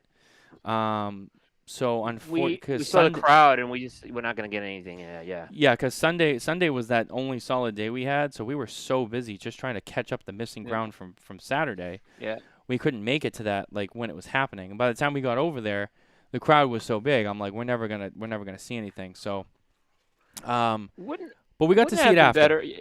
Yeah. I think that would have been better if they could have wheeled that into the hall. Yeah. And just had an audience like that with it. I mean, it's Monday. Nothing like this has ever happened at a trade show before. So so I don't fault anyone. But what happened is there were media guys there 45 minutes before the unveiling, right? How about that cigar was right up front? I'm like, what time did they get here? Yeah, I mean, and that's certainly they made that call. But I kind of figured I kind of told the guys, I think this is how it's going to go. I don't think we're going to get a lot more out of it. And you know what? We'll just hit the booth afterwards. And it turned out there wasn't a lot more. I mean, it would have been nice to hear the stories and everything, but we just couldn't. It was just not enough to take that much time. We actually ended up using our time at Rocky Patel at that point. And we got quality time at Rocky because of that. So we kind of did the same thing because we knew everyone was all the way over there. I'm like, well, then there's going to be less traffic at some of the other booths nearby, so we used that to our advantage to get caught up on some stuff because I went to the booths that were slammed, and then when they emptied out because everyone was over there, I'm like, oh, I'm going to grab these because I'm not getting to the epicenter of that crowd, so I'm like, I might as well use this to my advantage.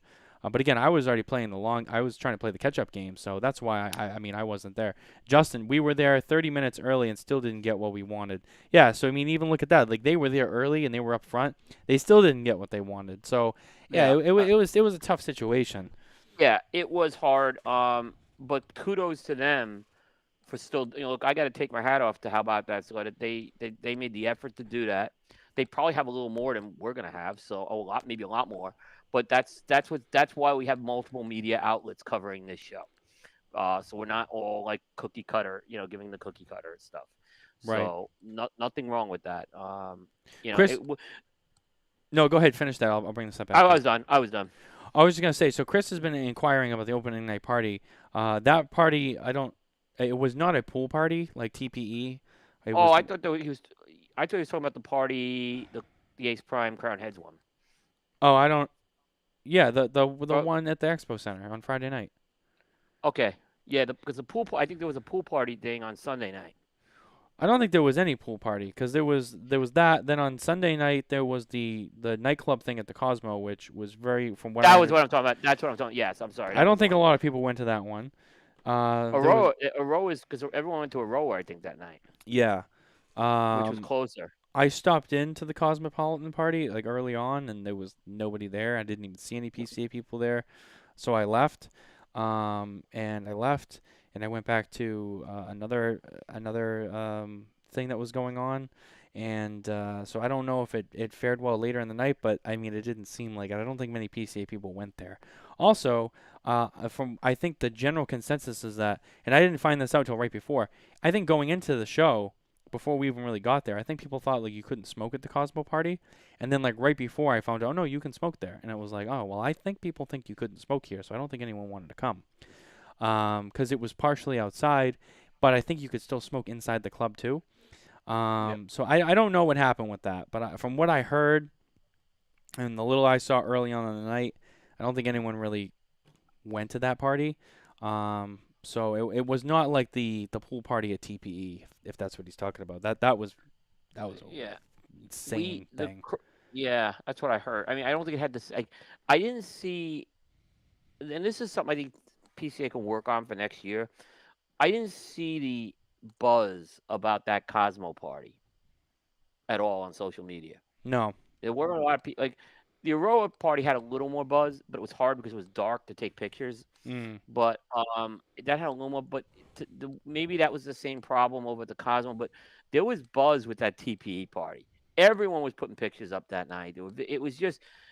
So I think something like PCA, they took a good step with some of the social activities. I'd encourage them not to abandon it, but maybe kind of tweak it and look at refining. But I think that is an important step they're taking to try to do some night. Yeah. So I won't, like I said, but I think they have room to improve with that area for sure. Yeah, I think, like Nicole said, I think part of it was Cosmo was out of the way, and people didn't want to have to go far. Everyone likes to stay in the Palazzo. Yep. Yeah. So I think that was an issue. But I also know that it's probably hard to find a venue that's just right for what you're trying to do. Yeah. So I get it. People like these sit-down lounges, like 8 was where the CLE party was, and there's a lot of seating there, which was good. That's what they like. They're on the trade show floor the whole day. So that's what they like. Bar Luca is another animal entirely because I think, I was talking to Mitchell. I know he went to Bar Luca one night, and for a guy like him who, was in Vegas visiting coincidentally with the show, what an opportunity to get the really close interaction with a lot of manufacturers. For me, it's kind of run its course. It's too crowded for me, but I went Thursday night. I got time with Carlito, so, and I know we were gonna go hang out with you that night too. Yeah. So Carlito and George Perdone were both there that night, which is very unusual to see them even at a Bar Luca. And they were all night. They were there all night. It's not like they stopped and made an appearance. They were there like all night. And Carlito is a true celebrity. This guy can't walk 5 feet without someone stopping him. Yeah. So and I saw him as he was approaching. It was like it took him like 30 minutes, and he loves people, and he'll interact with every person that comes up to him. So. Jay had a gripe. Jay had a gripe with Bar Luca, by the way. I'm going to bring this up while we're on the topic and he's here. it was like the first night everyone was in town. I think it was the first night he was in town because we were already there. And he goes, I saw him walking back towards the Dorsey over on the Venetian side as we were walking towards Bar Luca, and he was like, "Oh yeah," he's like, "I'm leaving. I'm going over the Dorsey." He goes because the tables in Bar Luca have a $50 per person minimum. And That that and that that's I'm not gonna spend fucking $50 on Diet Coke because he doesn't and there drink. were right, So right, but he's there like, I'm weren't a not lot of gonna buy tables anyway. $50 worth of Diet Coke. I I kind of understand it to some extent, right? I understand having a cover there for the table. I do understand. $50 is gouging. I'm sorry, that's gouging. You're gonna make that money more up. That and last year it was 30, by the way.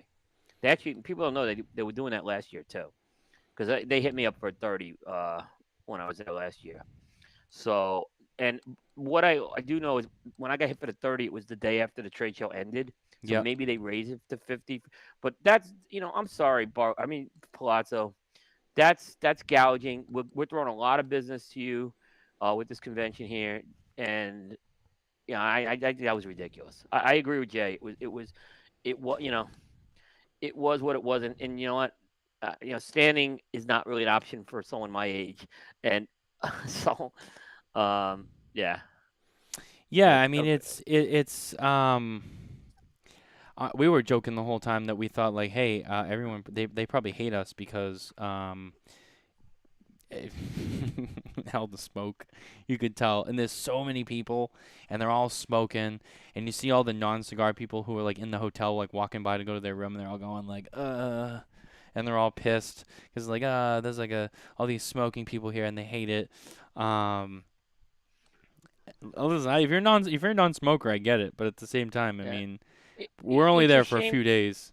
Yeah, it's a shame that you look. And here's the thing: and there's talk about this thing moving to New Orleans. People better think long and hard about that. I don't think we should go to New Orleans. I am encouraging everyone to vote back for Vegas. I think it's gonna be a big mistake. I remember trade shows in Vegas, New Orleans. I'll say this: they're not the city's not welcoming to smokers, but the people working there are very welcoming to the convention. But you just don't have these hubs. I heard Hector called Bar Luca Ground Zero kind of today. Um, that's exactly what it is. It is like I said, and for people who who don't get to see the industry people interacting, it is a really cool thing to see. I mean, I just will tell you that. Um, After a while, I think it wears on me at least. But yeah, I think you should. I think everyone should be. If you have a vote for Vegas. Stop complaining about the July thing and just go to Vegas. Yeah, I mean, you were at the press I don't like conference. it.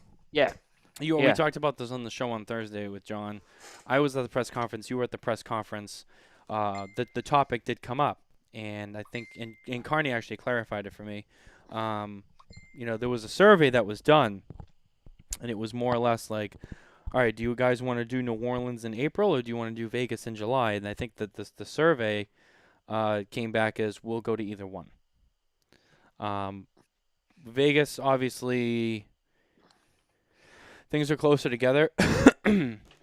I don't It's like Vegas either. It's not my scene. But again, I've been to trade shows in New Orleans. People are gonna be upset. They're gonna go there in April, and suddenly it's they're not gonna want to be there for 4 days. Is my fear. yeah, Yeah, that's gonna be the reaction. Like, well, do I really want to be here for 4 days?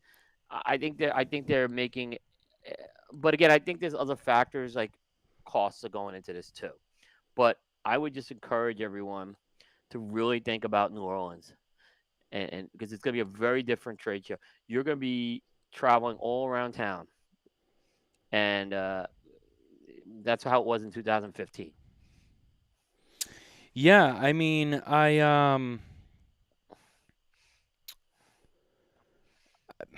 haven't been to New Orleans and I haven't done that, but so I can't really say.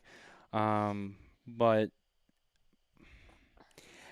from the what I got out of it was that in New Orleans things are a lot more spaced out, and it's just like you said, and um, there's not as many places to go and smoke. I think people like how they stay in the Venetian Palazzo. That's where the trade show is. They can stay in the casino at night. then they can stay in there to go to the trade show floor. They don't have to venture out. New Orleans, it's going to be like a lot of driving around. There's going to be different spots wherever people can set up shop Yeah. for the night. I don't think people are going to like that in the long run. It's going to be No. like, well, but I want to No. be with this guy, but he's over there, and then those two guys are over there. And Yeah. I think you're right. I think people are not going to like that. Your parking and Uber costs are going to be big. I'm just telling you. And then maybe PCA sets something up like they do, the after hours thing. But I'm just, it's not the same feel as you're not going to have the vibe of New Orleans being in a convention hall smoking. Is what I'm telling you. The vibe will be different. So, I would really, and like I said, I personally, the way New Orleans has treated smokers, we should not be giving that city any business. We should be sending a message. They can put all the exemptions in they want, but the rest of what about after that? All those exemptions go away. It's not a place that has been friendly to our industry as a whole. So I don't think we should be. Nicole's been bringing up a good point. She was like, "Why not Mohegan or Foxwoods?" And I asked Scott about this. He goes, "We looked into it, but their trade shows just their convention centers too small." But she brought up a good point because she goes, "That's on Native American land, so technically, they can do whatever they want, really, in regards to like the smoking and all the regulations. They don't really fall under the law as long as I believe that's true. So that aspect of it's like, okay, great, but their convention center is also too small." It's too. We're in a position this trade show. We're too big for a lot of these places, and we're too small for places like Vegas. We're still too small for Vegas. We're a small convention compared to most. Right. So yeah, it's tough. We're in a very tough position with this thing. Yeah, it's very complicated given what it is yeah. and the size of what we need. Yeah. The accessibility. I mean, don't get me wrong. We're going. I mean, if it's in New Orleans, but yeah. We'll go wherever it is. I mean, if it's in Seattle, Washington, I'll go. But I mean, I hope it's not Seattle. But it's we'll go. I mean, especially as media. I mean, because we want to cover it. But I mean, unless it's in like Pakistan, like I mean, we're going. So that's Boston won't fly, Jay. I mean, are you kidding me? I mean, that's like the last place that show will ever take place. I mean, Atlantic City probably can hold it, but they're not smoker friendly is the problem. Yeah. Yeah. So that's true too. I mean, look, I thought Orlando was a great trade show. I think it's still the best trade show I ever went to. I know, and that was a little spread out too, but it was not as bad as New Orleans because you had Corona, and there were events every night in the Corona parking lot with tents set up. Right. Yep. And I know that Tampa was being talked about too, and I forget that's been withdrawn from. It wasn't ready. It sounded like they couldn't do it. Like Tampa's like an option down the road, but I don't think it's an option yet. It sounded like. Yeah, I couldn't remember what Scott was saying. He was saying that a lot of conventions were rebooked in a lot of these places because of the pandemic. Like conventions, everything just got pushed out. Yeah, and that's true too. And then there's the Las Vegas Convention Center, wherein which everyone bitched about. About the Las Vegas. Well, that's where TPE is, and I know that they talked about that one. Well, we had it there. IPC was there in 17 and 18. The problem is the host hotel was the Westgate, and people hated it.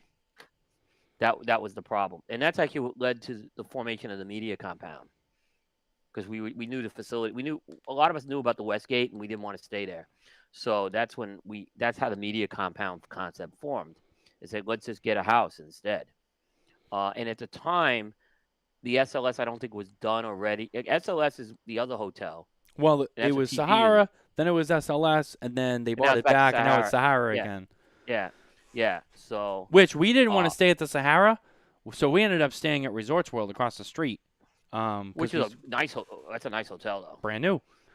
I mean, Sahara. I mean, it's been renovated, but it's still the bare bones of the original Sahara from the '60s. So I mean, it's old. Casbah was pretty happening. I mean, Casbah is cool, but staying there. I mean, if you go for breakfast in the morning, there's like one place, and there's if you don't get up early, you're not going to eat breakfast. So that doesn't bother me. But, Sahara was not, and we had Sahara booked, and I said to Nicole, I'm like, I don't want to stay there, and she looked. It wasn't bad. It wasn't terrible, but it wasn't. I mean, there's better place. You were at the Venetian Plaza, right?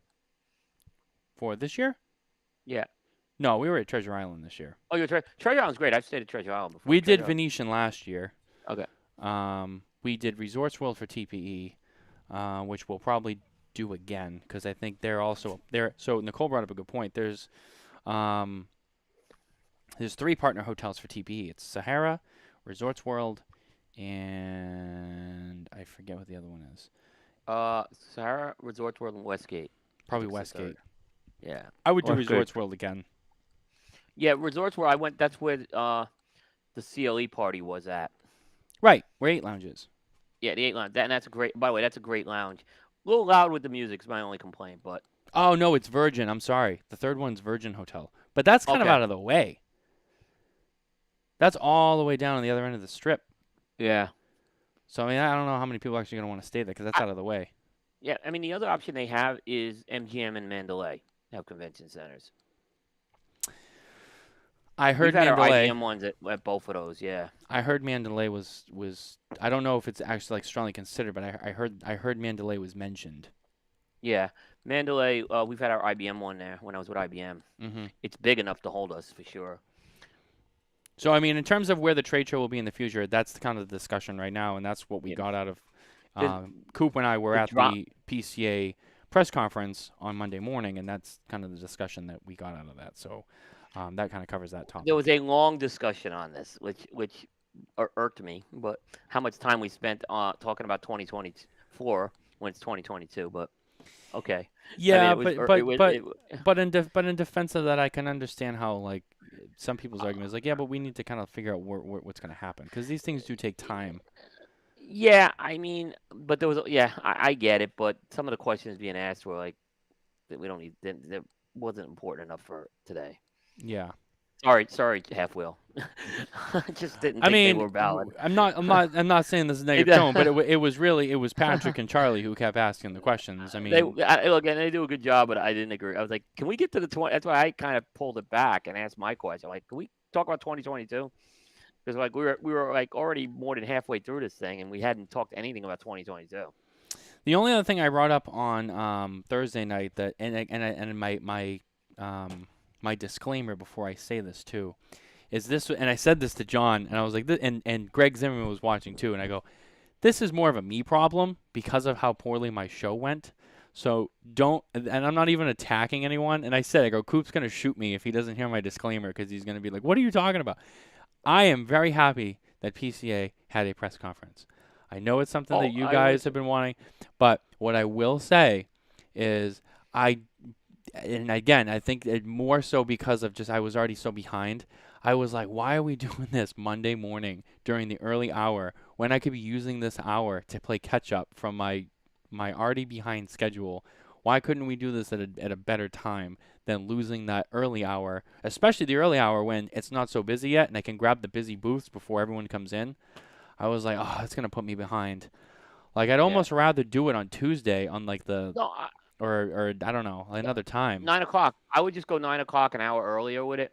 I know you have to. Sorry, guys, you're gonna have to get an hour earlier for a press conference, but this way you don't miss an hour at a trade show floor. I agree. I don't think we had to split. If you notice, I was the only one from my team down there. Because I really was the one who needed to be down there. And I think they weren't even letting us go in an hour early just so that we would definitely. No, they got in. My guys got in. They did get in. They didn't get in. It was not a problem. They were in. Okay. They covered 3 booths during that time. So, because Nicole was like, I don't even think they're gonna let us in because they want us to go to the press conference. But you're telling me your guys got in. My guys got in, yeah. And I told Scott ahead of time. I said, look, I sent the guys. They're here through me, and he appreciated me telling him that. But what happened is, the hour early has been huge for us. Okay, and this is why it's important that you guys don't miss that early hour. There are certain booths that you cannot get to once the crowd gets in there. Foundation is like a good example, okay? So Foundation, we actually used that in the early hour. And guess what? We got to Nick Melillo pretty quickly. Most of the time, that's the most chaotic booth to get to. So from our standpoint, we appreciated, we strategically did, we did Placencia when I was up at the, when I was down at the press conference. Those guys did Placencia. Because that's another crazy booth. So we and then we did Saka the last day, which was actually on trade show floor hours. But that's a lighter day. So we plan. We know which booths are crazy, and we strategically put those times in there so we know we get better. And I'm telling you, the media needs that time. In fact, Oliver had asked me to come to the booth the first day at 10 o'clock. So I mean, and look how long I went with Oliver. You guys were waiting. Jay Davis was waiting, right? Um, so I would not have gotten that time with Oliver if with during the because that booth started getting very crowded afterwards. Yeah, we went and Jay stopped me just as I was about to film with Oliver, and he was like, normally like I forget what he said, and I know he'll type it in the chat, but it was like, yeah, normally like I'd give you shit because like media, like I should be able to place my. He's like, but he's like, you have an appointment. He goes, and I know you have things to do. He's like, so I'm gonna wait so you can do your interview, and I was like, well, I really appreciate that, Jay, but now I feel bad. He's like, no, I'll wait, do your interview. But as soon as I was done with Oliver, so there was the United booth, and then there was the selected booth. So I did my selected, and then I said to Oliver, I go, you know what? Yep. I'll come back for United. Go take care of Jay, Jay, because I know Jay really wanted to open an account with them, and I was like, go, we'll come back. Go take care of Jay. He wants to open an account, and I left. Nicole just asked me about the final count. I could give you that if you guys want. Yeah, absolutely. All right, so let me pull that up. I think Jay actually gave it to us. Was it 4,500 badges? I don't think it was that much. But let me. This is what I have. According to what I have, there was 717 accounts there. Nicole, I need a water. 2,037 badges issued. So accounts are like, there could be multiple people there. So, you got almost 3 people per account average. And those were about 2018 levels, according to Scott. Yeah, I mean, last year's show was definitely. Last year's show. But I think Jay with the 4,500 accounts manufacturers. So this was just retailers. So I think the total badges, Jay's right, but I think retail is about 2,037. Thank you. Yeah, I mean, last year's show was a lot slower and quieter, but. Sorry, that cough was coming back, and I was just fighting it. Yeah, no, I mean, last year's show was much smaller and slower, but again, like I said, that's like the asterisk here. It was the pandemic, the last-minute show. But there were signs that were improving last year. I mean, 2019, which was the worst trade show probably in the history of the IPCPR. It was hard to go bottom with that. That was a bad show.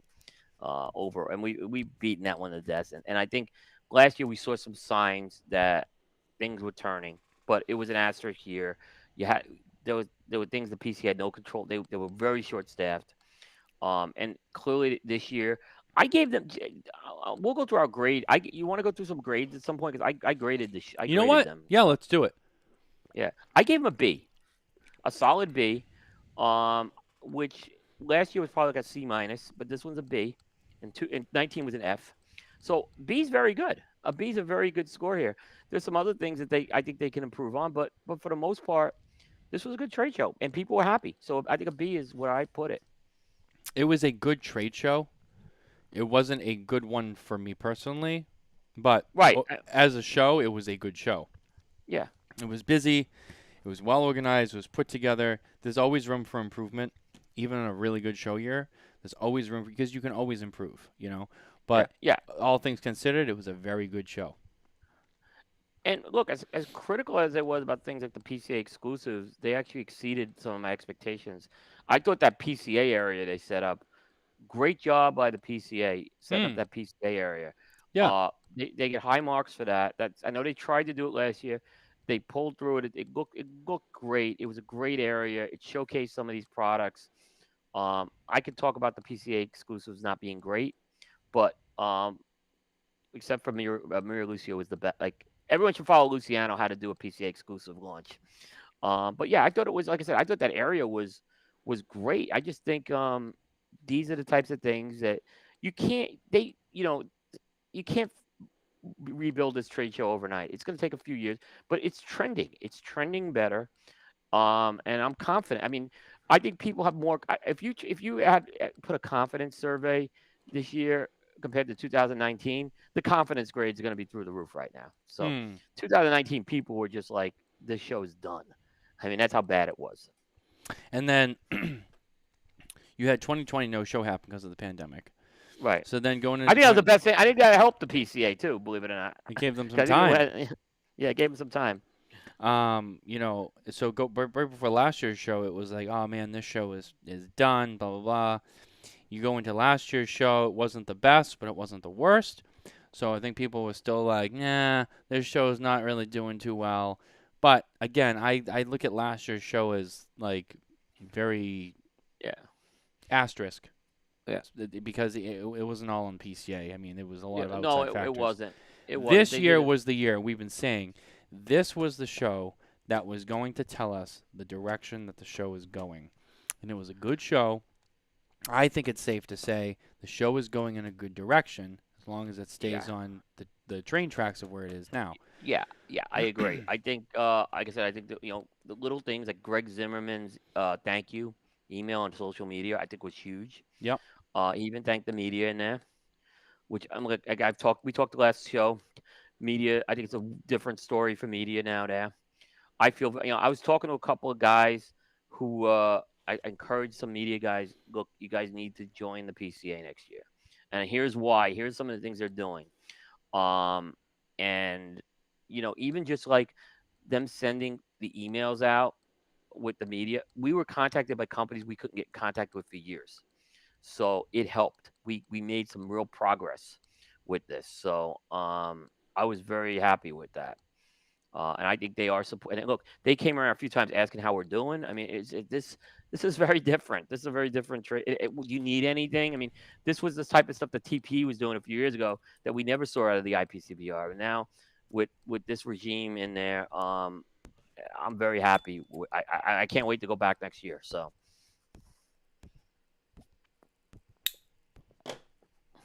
Sorry, I had to relight. I stopped for a minute because I just couldn't get that cough under control. Um, yeah, Dan was talking about. I put the comment up on the screen. I only have manufacturer perspective. PCA team was excellent. PCA tried new things and in listening to feedback to improve. PCA's show logistics were great for us.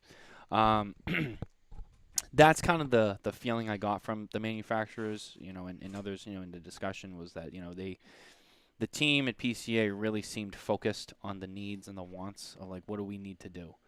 Now maybe they didn't hit every note. I would say that I don't think anyone could ever really hit every note every time. But they hit a lot of them, which is good. If we went into that show and it was still a mess, it'd be like they didn't even listen. But it seemed like they tried. They made an effort to make some things better, which is what you want to see. what was there an area that you think they can improve on? Because I have one. You go first. I think they do need to work on selling sponsorships better because that's ultimately going to be more money into the organization and more money into the trade show. And it seemed like the sponsorships were a little light this year. So I think that's something they need to figure out. And I think that may come down to selling the value of the sponsorship a little better. I don't know. I know it's not that they didn't try, but I think they could have did better with that this year. And that's certainly something you build on for next year. That's how I would take it out of. That was, I think, that was the one. And the little things like we didn't have the after hours smoke lounge area like we've had for a few years. Some of the signage for navigating the trade show floor was on the floor, instead of up in the air. So when it's up in the air, you could kind of see it. And you got to pay for that, and that's why you need sponsors. So I mean, there are little things. I think that will help a long way. I think there's money to be spent by these companies for sponsorships. So I'll add on to what you're saying. I think that because Yeah. this show was a good year, I think it would give people the confidence to spend the money next year. Yeah, I think that's an important point. That's why I think they can build on this. Like I said, this is not that they did a bad job by any means. Like Jay said, it was tough to get it, and I think it goes back to the point you just said. I think they had to see this in action, and now, but Pete did fix the badges, though. Pete and my father fixed the badge problems, though. Mm-hmm. That was yeah. Yeah, the badges were nicer this year. And I know it sounds stupid, but how many people complained about those badges 2 years in a row? They complained in 19, then they complained again 20. It was just something that they got that off the table. Like, get that. Don't make that a problem anymore. And they fixed that one. So Good job, is what I'm saying. Little things like that, it adds up. Yeah, the You do a few badges were more of these little cool. things. The It, badges were great. it The was a badges little were great. thing, but you're right. It's such a It's little it's thing, but it's they were when these great. I little loved things them. add up. I'm telling you. So I think they can improve on that. It's not that they did a bad job on it. Like I said, a B is a pretty good grade for me as a trade show. It's hard for me to give an A. So I think they did good. I agree. I know you're very particular. You Yeah. have a lot of bones to pick with people all the time. So There's not a lot of bones. I mean, there's not a bone. Even I know people say I'm picking a bone about the COVID thing, but again, that wasn't a huge thing. Okay, it's that would have been a nice little thing, is what I'm just saying. So you add up the little things, I think, but I think they're getting it. I think this thing trended so well, and they had a full year to do it. I mean, Jose Blanco was pretty critical of the show in past, and he was very happy coming out of that thing. yeah. I talked to him, so he was very. He said that I know he said a few times, even when he interviewed Greg, you guys got to have a great show in 2022. He said you guys can't afford not to, and they delivered on this. So I mean, it was great job. Yeah, I Overall. mean, for me, it would be a lot of the little stuff too. I mean, I don't think there was any like big things that I'm like, oh, they got to fix this. It was little things like the time of the press conference. I think should be an hour before. They're little things. Yeah, Yeah, it's little we things. I'm gonna have my article. It's called Monday Morning Quarterback, and when it comes out, everyone's gonna say I'm ripping the PC. No, I'm not. Okay, I think these are the things that they can work on. But there'll be a lot of the positives I point out as well in the Monday Morning Quarterback. I think that being moved, I agree with navigation, the maps and stuff like that. That could have been a little bit better. Like the first, Yeah, I like one of mean, the things was like I talked about, and I know you guys all probably heard me say this is I like last year like we had that day before to like roam around, and I know that we're not supposed to be there, and like even Carney's like, well, I don't want people roaming around while I'm trying to have my sales meetings with my guys before the show, and I'm like, yeah, I just wish that, or even like, or even like after everything's all done, they hold those meetings on Friday, and they hold and they hold their meetings. Their booths are all done. They're ready for the next morning. That party, that cocktail party the night before, that's right next to the show floor. If like after that or whatever, like they let people just like walk through, I think it would just be nice, just so people like that's what know they did. where. That's what they did last year, and Yeah, apparently it was a like loophole. all right, It fine. was a Like loophole that happened. like, Yeah. don't let us in Friday during the day. I get it. There's a lot of good reasons there. But maybe like revisit the whole like like after the cocktail party, like on Friday night when everyone's ready for Saturday morning to open the show and the booths are all done. They already had their meetings. Like let people walk through the floor for like an hour just so we can see like the layout and get especially for media people who have to run around so much of it. Just let people They would see have the to floor. they would have to man those booths to do that. I mean, that would be the only because that would be the problem. I could understand someone not walking that floor, and if there's no one there, I, I can see that being an exposure. Yeah, that's true too. It's Um, unfortunate that certain people are like that, but you know what I'm getting at. yeah, I They take know. stuff walk, and that's the problem. Yeah, I mean, Stuff walks but away. ideally, I agree with you, but I think last year, just it was always an issue getting on the trade show for the day before. Ben could share a story when he was at Stogie Review where they got on the floor with manufacturer badges and they were removed. They used a loophole, and the loophole caused the problem because there were media guys on the floor, and then people who had media badges couldn't get on, and there's photos going up and stuff, and you have to be real careful with that. Everyone has to have a fair shot with that. I mean, even Half Wheel has a little bit of an advantage having a booth on the floor. That's They true do because too. they haven't now they're paying for it. I don't think they should be allowed to snap pictures or anything. I don't think they do, but I think there should be rules about that. If they have a booth, that's okay, but you doesn't mean you can go around and start covering stuff. Jay brought up the time old topic that everyone always loves to hear us talk about. Influencers under I didn't see a problem with this. The It was influences. I not don't as know. bad this year. It was not as bad this year. I Um, talked to one guy who was in as an influencer. Like, he was a YouTube guy, and I kind of just talked about the benefits of the media. And I think he's going to go as media next year. This person, so um, and he was a legitimately good guy and everything. So I don't take any, but I know McAuliffe had an influencer and she was working the booth. I think but I didn't hear of anyone trying to sell calendars this year. Like I didn't hear of that.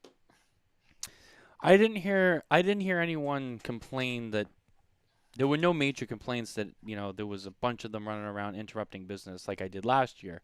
That was something that manufacturers were telling me like, like multiple people, multiple stories of like, oh, they're Right. in their booth with the retailer and they're writing an order and someone came in and wanted to fanboy and take photos, and then the retailer got disgruntled and walked away and they lost the sale. I didn't hear that this year, so I was really I think happy to that's a hear little that. I think that's a little exaggerated too, personally. But I don't see anyone who let someone lose a sale.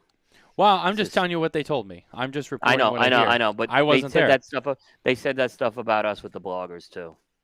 So I didn't have any retailers interrupt me this year, which was big. Yeah. Like normally the retailers interrupt our interviews. We did not have that problem at all this I year. almost had one.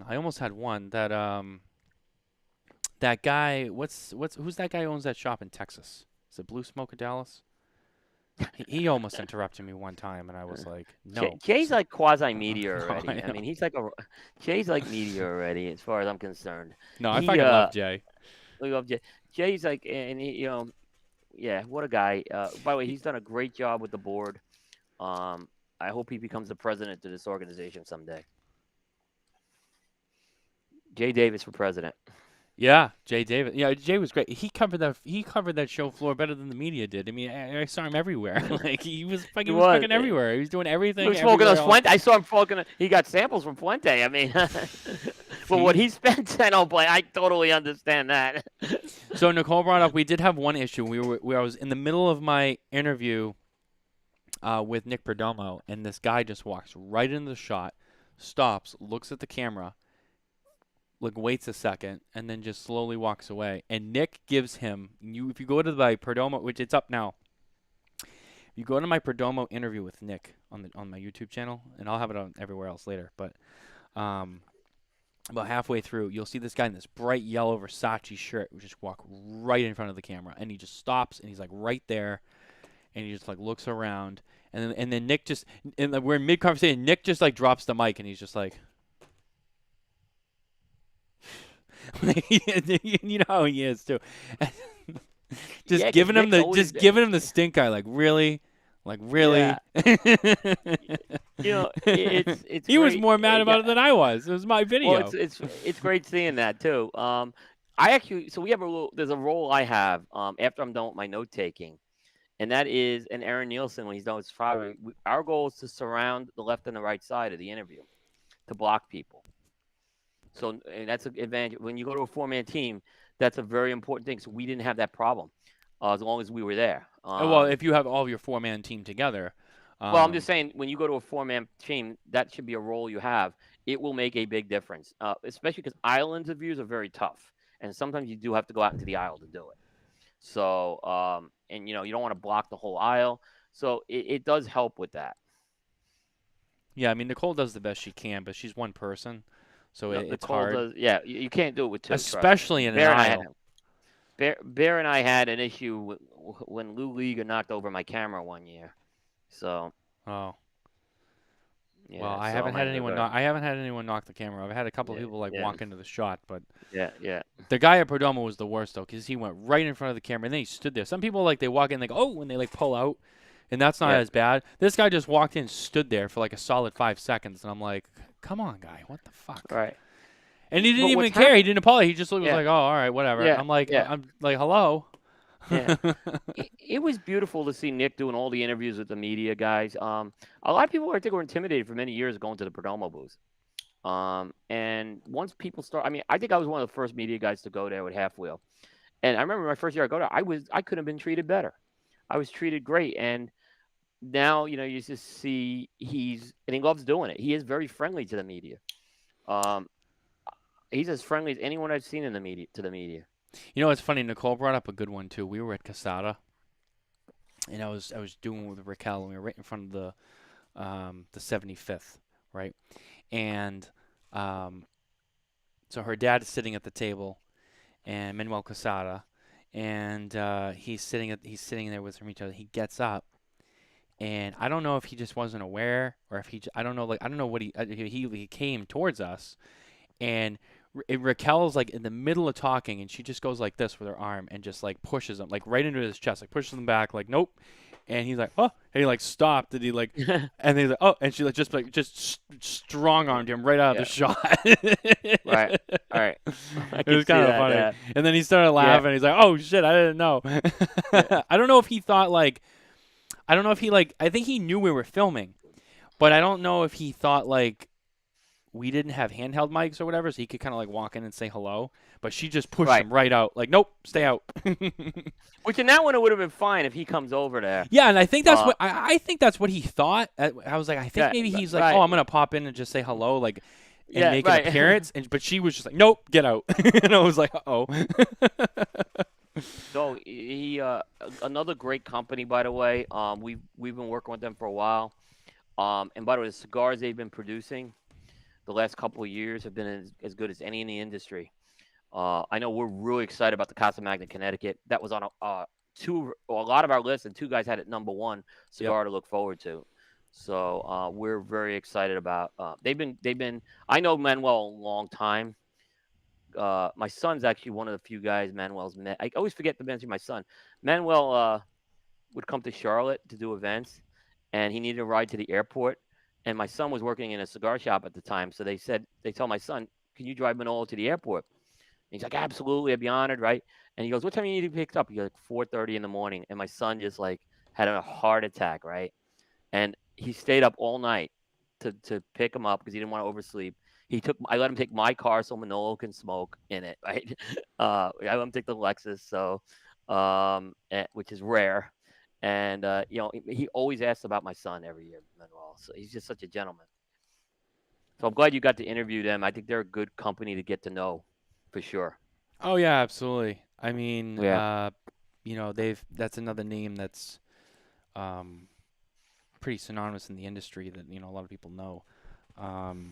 They've been around. They make a lot of cigars for other people too. Yeah, I know they've had a Herclots few is really years of close with them, turmoil, and but I think they've overcome it. Yeah.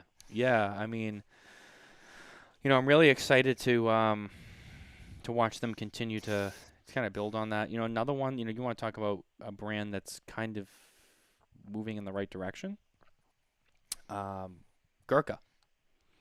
That's another brand that I'm pretty happy with right now. And I've had the conversation with Juan too about like, hey, Gurkha had a reputation for a little while of being like, Yeah. and he was very honest about it too. He came on the show. Yeah, He won't sugarcoat it. he's like, look, we made some mistakes. A lot of it had to do with letting people use the name on cigars and stuff, and kind of letting them do whatever they wanted with it. And he's like, no, we've pulled back on that. We have more control over like what gets a Gurkha banned. And just working and focusing more on, the quality of what we're putting out and what we put our name on. And I think that's huge. And I think that I really like Juan a lot. I think that team, they got Willie Morante. They hired him. They have a nice team. And their booth was really nice. Bianca, she is amazing. Bianca's awesome. Yeah, I know she used to be with them, then she was with CLE, then she left the industry. Having her back there is huge. She did a great job. I'm really like, again, if you wanted someone from media and PR, she's awesome. Yeah, she's been very helpful for us for a lot of different things. She's great. So I was really excited by Gurkha this year. I think that they were doing some really cool stuff. Yeah, Wani's great too. But he's got a million things on his plate, so it's good that like now I go through Bianca. It's a lot easier. And Juan is even through some of the tough times and beforehand. I think Juan's always one of my favorite interviews to have on a show because he's so honest. And he will not. I remember when I had him on about a year ago. I said, Juan, I got to address the Kaizad thing. I said, we're not going to dwell on it for the interview, but I can't not. And he was like, go ahead and ask it. And we did it, and then we moved on to all the good things they were doing. So, they've been great. Yeah, you brought up that too. To be honest with you, in this instance, in this conversation, I forgot all about that. But yeah, I mean that's another thing they've had to deal with. Yeah. Surely it's unfortunate, but they've had their challenges. They have had their challenges over the last couple of years, and it's not been great. But I see them making a strong effort to really move forward. Yeah, and last year Juan got a little pissed at me. I said the Gurkha booth was light in traffic. I'll say this, Juan, this year the Gurkha booth was much had more people in it. So It okay, was light in traffic. It was light in traffic, but you know what? but it's a huge booth. It's a huge booth. Keep in mind. Yeah, it's a big booth, but One you of the know biggest. what? It's the biggest booth at the show. Probably one of the biggest. Yeah. But to be fair, also last year, I mean, it's one of the biggest booths, but last year's show foot traffic was Completely different. Yeah. completely different. So So it's yeah. hard to really So gauge that yeah. in a, Yeah. this Yeah. year, no. I mean, same booth, set up really nice, a lot busier, obviously. Yeah. I Um, agree. I agree. I think that Gurkha had a really good show. Yeah. Yeah. I think they need to do, and they mentioned this as well. They distribute Sindicato. Yeah, Uh, yeah, they do. and Sindicato has done an atrocious job over the years at marketing that brand. Gurkha's coming there. They didn't have a new Sindicato release this year, but they made sure they talked about Sindicato with us. And I said to them, I think it's good because I was honest with them off camera. I had one of those too. I Sindicato. said Sindicato. It's like pulling on a rope. It was like pulling on a rope all these years. And the funny thing is, you have all these like all-star retailers who are shareholders in that company. Mhm. But it was like I got to a point I didn't want to cover them anymore. But once they came into Gurkha, it's been a different story. So I think they're gonna do a good push with that for them. Yeah, I mean, I like I said, I just you bring that into it. You bring the stuff that they're doing with their own name, their own brand. Yep. Yeah, I think Gurkha's doing a really good job. That's another brand that I think. I see. Carney's watching on the Smoking Tobacco account because they just got Smoking Tobacco Daddy's back. It's probably John.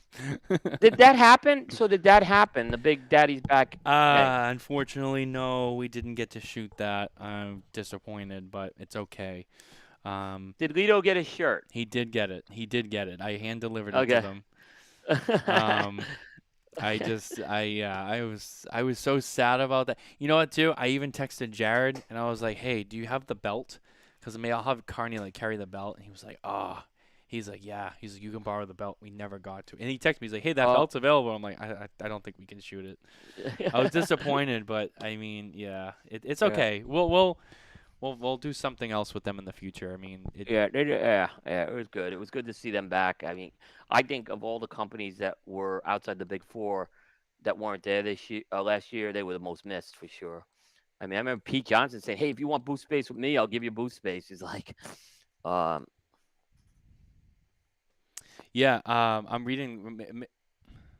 Now John's coming up as unknown user. We will shoot. There are plenty of places for us to be back at. How do you go to? I don't know. See, it comes up. Amendola not there. Yeah, I was surprised they weren't there. I was reading Mitchell's comment.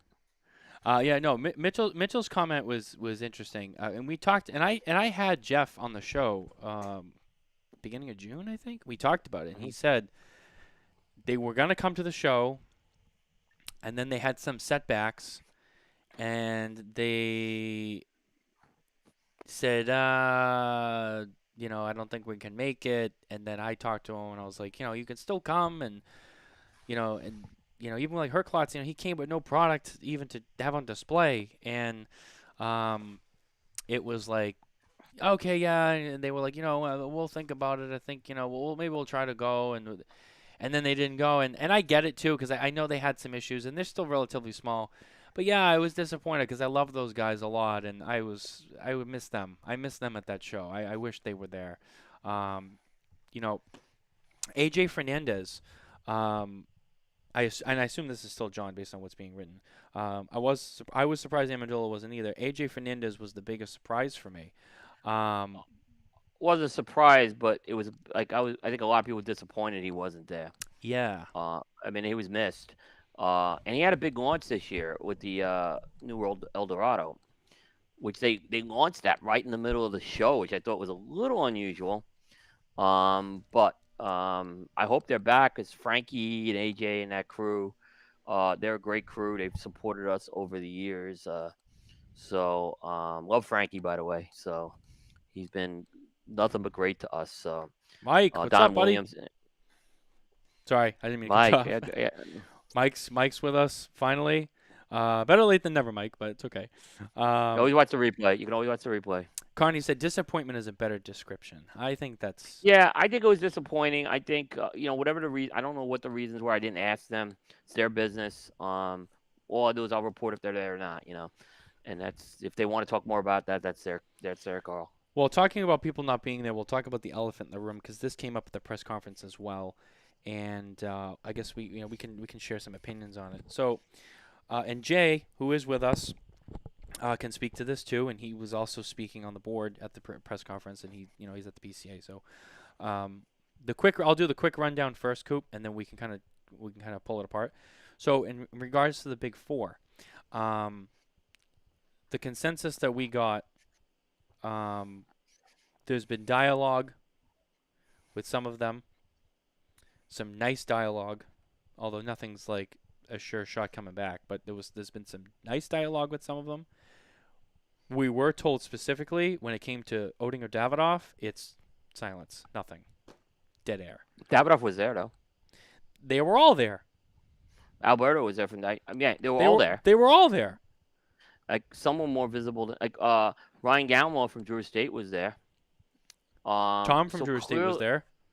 Yeah, so I think there's some signs for sure. I'm gonna predict that there's gonna be 2 companies back next year. Davidoff won't be one of them. Yeah, I don't. They're least likely. Yeah, I mean, I'm gonna say, I'm still gonna say Altadis and General. I think so too.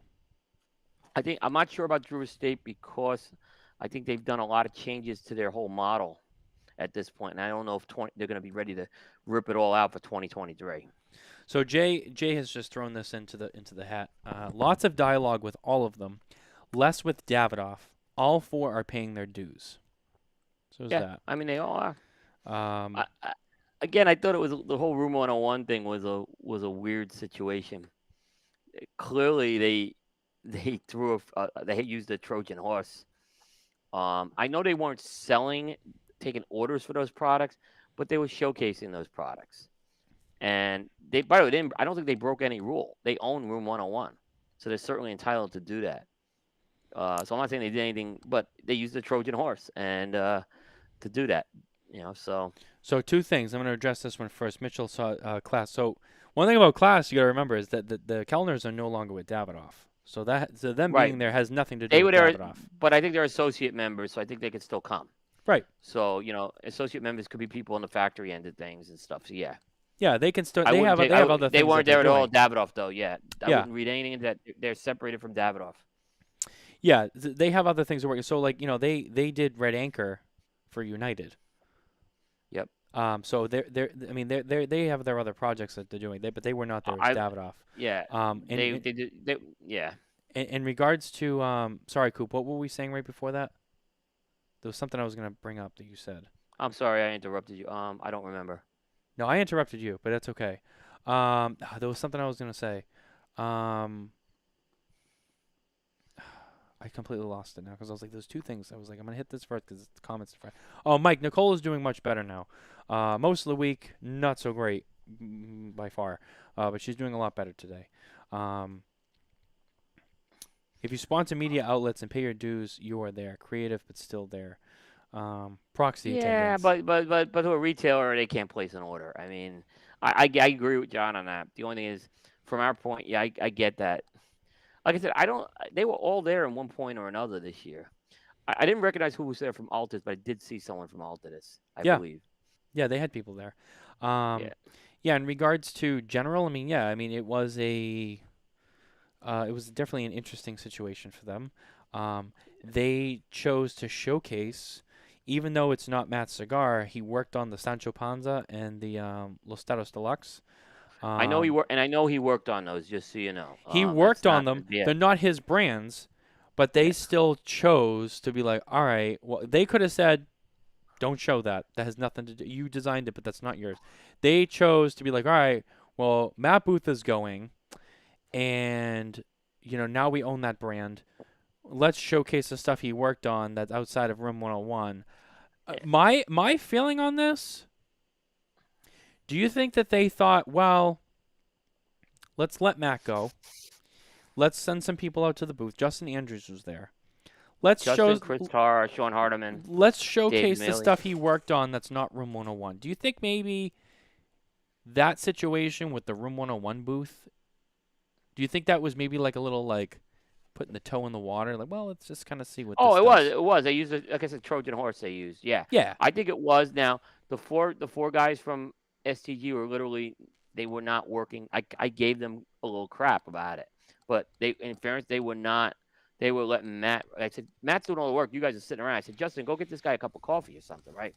And Yeah. the so no, it was. I think it was legitimately because they didn't want to do that, but nonetheless, look, the Matt Booth Sancho Panza thing, I think, was going to be a collaboration originally Hmm. before the whole acquisition happened. I mean, I've been hearing about this. Matt's been running around with Justin for about 2 years right now, so it wasn't a surprise. Um, they could have been the. I mean, they could have just not showed that stuff at all. But like I said, they had an opportunity. They own Room 101. They were entitled to be there. Yeah. So yeah, they were totally, and like I said, they weren't taking, like Kevin could probably tell you, they weren't taking orders or anything at all with that. But it was still there. I mean, it's like it was kind of like it was interesting. It was interesting. Well, they took orders for Room 101. Yeah, but they didn't take orders for Sancho Panza. Right. Well, they were selling Sancho Panza to retailers actually the week before, I believe. Right. So it wasn't even a surprise. That's what they do. So I think that maybe they're definitely a maybe. Jay said he thinks. I think Jay, did you say? Let me go back. I think he said general. He thinks my. He said my guess, personal opinion, is Drew Estate and Altadis. I think, Drew, the problem is because I went to the Barn Smokers, they've changed the direction of their channels, and they're not like if they come back, I don't think it will be the same boost that they used to have. I think it will be a smaller presence because I think they've changed a lot of how they're marketing their stuff, and they're using the Barn Smokers as their own events now to launch products. I Right. mean, they just did it. They did it this weekend with Pennsylvania with the H99 Robusto, and I think in Connecticut they're doing the Anniversario Robusto. So they're kind of working that channel right now. So I think if they come back, it won't be like the same. It used to be Drew Estate would announce all their products for the year at the trade show. They'd have a massive booth. I think it will change if it happens. Now, do you think that no? So Carney, well, Carney had an idea, and I'm sure he'll add to this too as we go. But he had an idea like for the big guys, having so many brands, or whatever. Instead of having these big giant booths, why not break it up into some small booths scattered around the show floor that have like different stuff that they're showcasing, and not do such a big giant booth with this big giant, and then just kind of break it up, do a couple of little booths spread around on the floor, try to maybe do something a little different. That was an idea that Carney had. He talked about on Thursday night. Well, the problem is And I have it that right here there's on the screen. This is what he was saying. yeah, I don't. The problem is, especially with General and Altadis, I don't think it would work as easy because a lot of those guys are involved in multiple brands. Hmm. So, if you've gone to the General booth in the past, like there's people who cover multiple brands.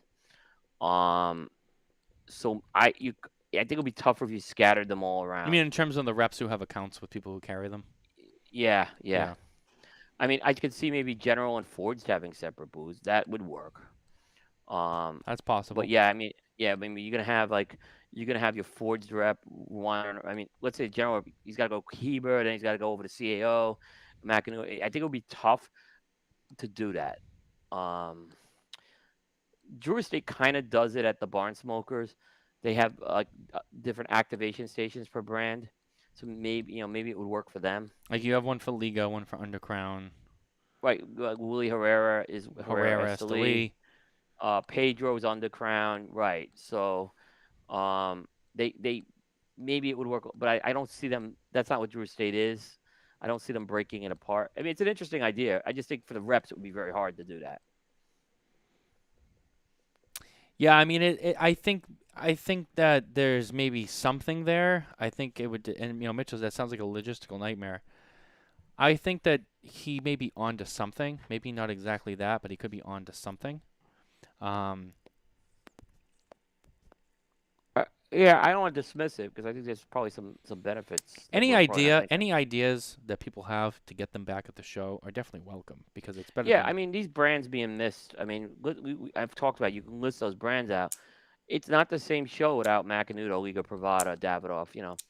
Monte Cristo. I mean, it's just you want to have those are iconic brands. Those are established brands, and you want them at the big dance. I mean, that would be like having the Patriots not in the Super Bowl at Super Bowl week. Maybe even if they're not in the Super Bowl game, if you didn't have like Patriots representation at Super Bowl week, something would be missing. I mean, so Yeah, I think you want to have that. Yeah. yeah. I think that my feeling after this trade show was that, especially with everyone, there was a couple people from every company there. Um, I think the PCA is gonna play harder ball though now. I think now it's like, okay, Now that we hit now, like the show ain't dying. Now it's gonna be a different. I don't think it's gonna be as easy for them running back as people think, because I think people are saying, "Well, good show." They'll come. No, I think the PCA now is gonna play a little harder ball here with this. Well, I was gonna say now it's like, okay, we've done a good show. You've seen we've made some adjustments. You've seen us put on what most are calling a very successful show. So like, we've shown that, we can make adjustments there. Now it's time to kind of go after some of their other issues or whatever. I think you're right. They're gonna have to Yep. just kind of play a little bit harder into it and be like, all right, so like, what can we do to get you back? They should be there. Yeah. Yeah. And I know that the discussion has come up, and a lot of people say, well, the reality is, this is the one phrase I've heard from a lot of people. They don't need to be there to make money. Yeah. Um, But I think they want to be there. I don't they think. I think. they should I be think. there though. I think there's people in the trenches who want to be there. Is what I'm saying. Like I know. I don't. I never said. I'm not. This is not. Rafael Nadal never said this to me. I think Rafael Nadal really wants to be at that trade show. He loves that trade show. I mean, J, he's J, gonna play the company line. Jay Davis just said, William Cooper, we want the big five, including Phillips and King. We will do whatever we can to get them to exhibit. We need the whole family Yeah, there. I think you need Phillips and King there. I absolutely do think you need them there. That's a good point. That's a very good one. That's a very good one. Yeah. Yeah, you can't leave They're out P and K. Everyone's always talking about. Jay's right. Phillips and Kings is another one that should be there. yeah, yeah. I mean, there's I mean, there's no one I would say should not be there. I mean, that's the honest thing. I mean, Even if they've had to make eh, some adjustments and just change it around, like there's got to be a way. I don't, and my feeling is too. I don't think it's impossible. I think it's possible. I think that a lot of work needs to be done on both sides to make it happen. yeah, If I would say, if two people come back next year, step in the right direction. Yep. And if they have a good show, maybe another one comes back the Yep. year after that. I don't Y- want to say you know, everyone comes, but I think it depends. yeah. When they left in 2020, I used the term long winter was going to happen, and I was thinking 3.5 to 4 years before they come back. So we're right getting to that point almost now. Next year we'll be into that 3 to 3.5 year window. So that's kind of always been my prediction. Maybe it would have happened a little sooner if it wasn't for the pandemic, but canceling the show. But I think now is, I, I mean, I hope there's some movement on this stuff, and we'll see. I mean, Uh-oh, Jay not Davis to, is firing shots. oh boy, I don't even. Okay, so let me address one thing, okay, before we get to Caldwell specifically. Okay. So last year, I want to because I want to say this, and I'm going to say it on a couple of other shows. So last year, I was very critical of companies packing up and leaving early. Mm. Now, I talked to someone. I talked to Aaron Loomis actually about this for a while, and Aaron kind of grounds me a lot, and he kind of he said a lot of things to me that made some sense. Though there may be a lot of reasons why people are leaving early, right? It could be like I know, for example, I found out one company left early because of COVID. I found another company left early because there was a personal situation, right? So there may be reasons why this happens. They're still paying for the 4 days. I mean, this is going back. All I ask is send an email out saying you're not going to be here day 4. I mean, I understand maybe if you ran out and packed up with COVID, but that's all I'm saying with that. It's simple. Now, there's other cases. I think that I'm not saying that applies to the Caldwell case. I think this is different. But I'm just saying. So I'm not being as critical of people leaving the show early. It's disappointing. I'd like for them to let us know if they can. But there may be like legitimate reasons. Like some people have other jobs. You got to keep in mind. Or board members or have small businesses. So I got to be a little sensitive to that. And I think Aaron was right to tell me that. Yeah, there's a discussion going on here Now I agree with Jay's points. If you want to address those, yeah, it's just that's a different story, is what I'm saying. But I'm just saying in general, I'm not beating people up for leaving early this Did year. Caldwell leave early again this year? Yeah, When did they leave? At they what left point? at the day 3. Bellotto told Bear to come to the booth because he was not going to be there day 4, and Hmm. Bear knows Bellotto pretty well. Hmm. So because he ran into him, I think, on the floor, and he said, "Oh, by the way, you got to get here today because otherwise, I'm gone." So at that point, we went there, and we didn't get a chance to talk to Robert because we had another appointment. So I kind of felt like I blew Robert off, but hey, man, again, we didn't notice. So we had an appointment we had to get to the after that. Caldwell's booth was manned on Tuesday, according to Jay Davis. Okay, I wasn't there Tuesday. We had already left, so I can't I say. didn't see it, but okay, then I'm gonna. But I know Bellotto left early. He did. Oh, okay. Well, I was gonna Yeah. say, Bellotto, he was one of the ones I was excited to see too. With Here's what I'll say though: if you're leaving early because it doesn't make sense for you, I would communicate why it's not good business for you to be there for the 4th day to the PCA. I think they need to hear that feedback, but I think it needs to be a business discussion, not that you're frustrated. I think that's where it needs to happen. Like, because I can understand some reasons. Okay, I certainly understand a lot of retailers can't afford to be there that last day, but I think that feedback needs to be. You just can't pack up and go, is what I'm saying. Yeah. What's funny is there was someone who made a post about, and it wasn't a manufacturer. I think it was a retailer. Made a post about how like it was just so expensive for them to go to the trade show. Oh, that guy, he was exaggerating. Yeah, I talked. He was exaggerating, that guy. I wasn't sure. I remember I saw it and I'm like, well, but he only was there for like one day, and I was like, well, why spend so He's a much? good and he's a good dude, right? But he's kind of trying to antagonize PCA with that post. Oh, And okay. look, here's the deal. If you need to figure out I know the guy. You need to figure out your business model. If first of all, there's no way you spent that kind of money. Okay, Hmm. you look at that. Like, and then second of all, if that's what you're doing, if you're coming in for one day, you need to figure out how to be smarter about it. Yeah. And I like this guy, and I was shocked to see that post. So every manufacturer signs a legal contract to be there all 4 days. It's part of the Sands contract. Retailers don't sign it. So all right. So follow up question to Jay. So if be that as it may, what happens? Is there any kind of penalty or whatever when someone leaves before that 4th day and they're not there all 4 days? Well, look, Cigar Medics left because of COVID, right? So I don't think Cigar Medics should be. I don't think anyone should have been penalized if they left because of COVID this year. I mean, I don't. I mean, there's an outbreak. They were very worried about it. They had interaction with. They told me they had very direct interaction with someone who tested positive, and they didn't feel it was safe there. And that's so. I don't think that should be penalized. Now, there's other. Like I said, I think these are case by case basis that you have to look at. And if someone's saying they're leaving because we don't want to do business the 4th day, then that I think that needs to be a business discussion.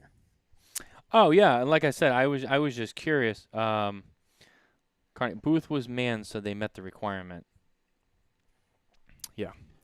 I was just curious. Like last Who year, was manning it? Yeah. it's within the Okay. PCA's discretion to penalize. They didn't in 2021, to my knowledge. I don't know about this year. So I was just gonna say. So last year, no, like they posted the picture that the booth was abandoned. They were gone. There was nobody there last year. Well, the issue was with him is the way he left the booth. That was disrespectful to the organization. All right. That was disrespectful. And what's a shame about the Caldwell Bellotto and Tony Bellotto had a big show this year. He did great. Yeah, I was excited to see him. I would have liked to see the booth a little nicer. I mean, it had a flea market look. But at least they were there. But I was just saying, Tony, like Caldwell, you don't remember the old Caldwell booth? It was one of the nicest booths ever at a trade show. It was beautiful, that booth. So it's This kind of a year? little depressing to see what they've had the last couple of years. Yeah, I mean, yeah, John was saying our booth only had 4 company representatives the final day. I was one of them and an officer of the company. Caldwell booth in 2019 was nice. Yeah. It was beautiful. It had all that art. Like Caldwell's really good at like bringing art with cigars, and it just had a really nice look to it. So it could have been, but like I said, I'm not going to get into reasons why because again, I think there's some circumstances that I heard this year. Um, but again, I think it needs to be communicated, and I think it's simple. Just communicate. Communicate. Right. Your customers deserve to hear that too. So I see these. Look, don't tell me that call. I get emails from them all the time. So very simple. Hey, we're at the trade show. We're in this booth. We're here till Monday. Now, I understand it's violating the PCA rule, but then talk to the PCA. Say I got to leave Monday for whatever reason, and then let them decide how they want to handle it. Yeah, I'm gonna plug in, Matt. I'm gonna plug in. Keep talking. Yeah, no worries. Okay. No, I just wanted to bring that up because I know it was a topic on social media, so I figured I'd bring it up, just get people's thoughts on it. I see some comments. I got a comment from Jay here. I'll read really quickly while Coop does this thing. Some weren't. A couple board members had political meetings in D.C., but once again, board members are not required to be there all 4 days either. And I understand that too. There's other business that they have to attend to. And it's difficult because, again, there's a lot of people who are in and out. I can understand if you're exhibiting, you should be there available to do business on the show floor. You pay to be there. The PCA has to, go over the logistics to have them there. I get it. Retailers who some retailers come for the first 2 days, some come for just the last 2 days. So it's like if you came for like the last 2 days, and you're banking on, well, we'll hit them on Tuesday, and you go and they're not at the show, it's like, well, then that retailer feels like, well, they missed out on buying. I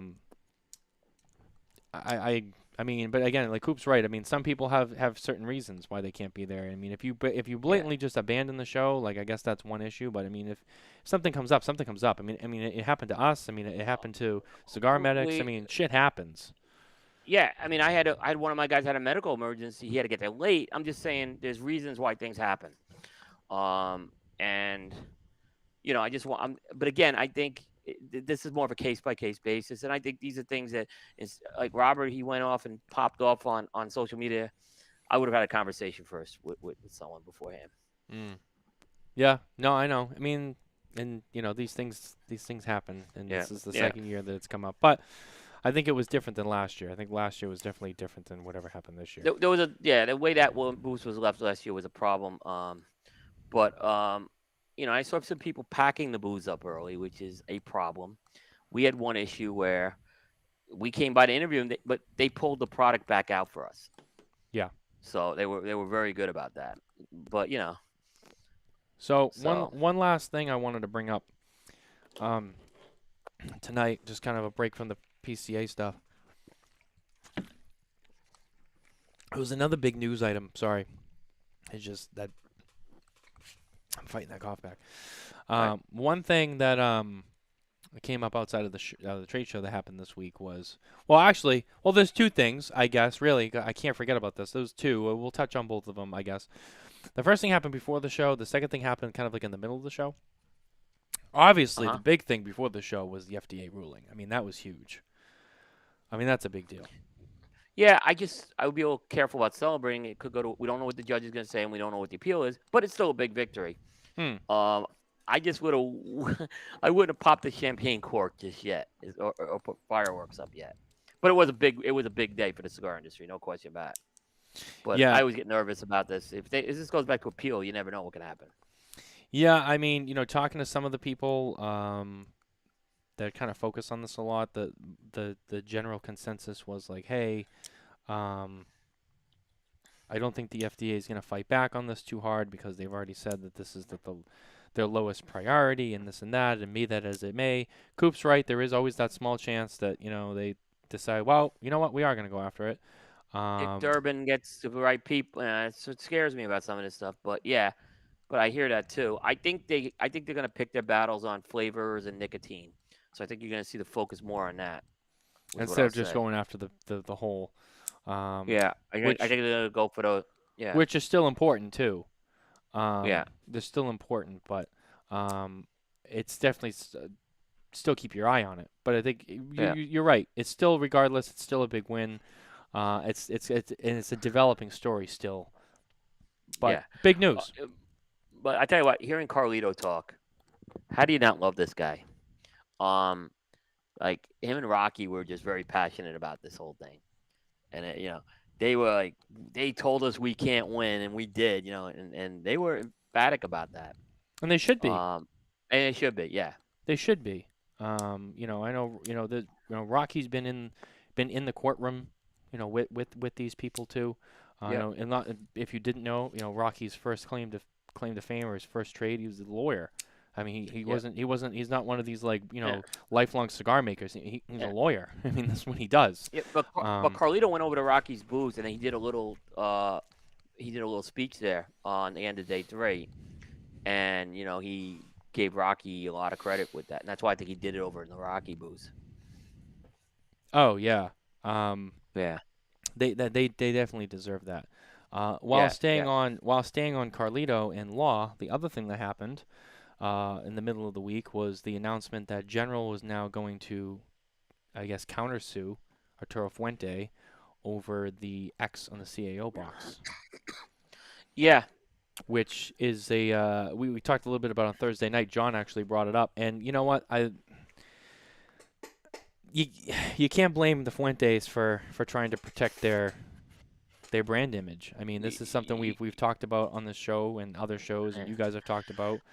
I'll let you kind of say your piece on that too. Well, there wasn't an article on Coop on this, right?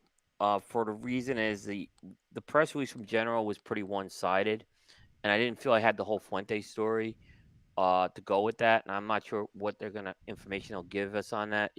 If maybe they're being advised not to talk, which is understandable. Trademark. Look, I'm not this is in hands of people who make a lot more money than me, right? You got to protect your mark. And they saw something, and I'm sure Carlito either went to the lawyers or someone was keeping an eye on this in the company and said, "Hey, this is a problem, and we need to protect this." This is going to be this is setting up a titanic battle, though. If this thing goes further, I mean, this is a huge. These are 2 of the 4 biggest companies out there. I'd probably put Scandinavian maybe 1 or 2, and Fuente could be 3 or 4. And this is a titanic battle that we're gonna have started. But I was surprised at how much support STG got on this over Fuente from people. I was really surprised. Again, I got to reserve judgment because I'm not a big on trademark law, is what I'm saying. It's something we've heard like Pete Johnson talk a lot about. I know that you got to protect it. Yeah. He's been on your show. He's been on my show. He's talked a lot about trade dress and trademarks and copyrights, and it's something that he's dealt with personally with big companies too. Case, perfect example over the Monster trademark with Monster Beverage. That is something that Pete has personally had to fight out, and I think it's still like an ongoing thing, if I'm not mistaken.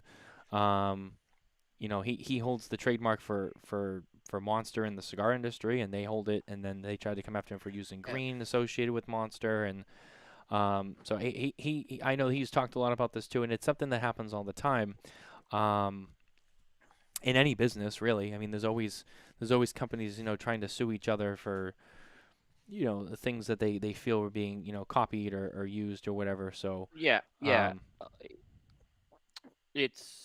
mean, it's you think Carlito wants to pay his lawyers to pursue this? I'm sure he doesn't, right? No. So it's part of, but like John said on Thursday night, this is just part of doing business. I mean, it's this a is business. Part of doing. John hit it on the head. This is part of doing business, and there's no reason to kind of turn on Fuente or turn on either company. I just felt I couldn't print that it was a one-sided press release, and I couldn't print a one-sided press release without having the other side of the story being told. Not to say it's not. I'm not dismissing anything. General certainly has a right to their position on this, but it was it was very one-sided, is what I thought.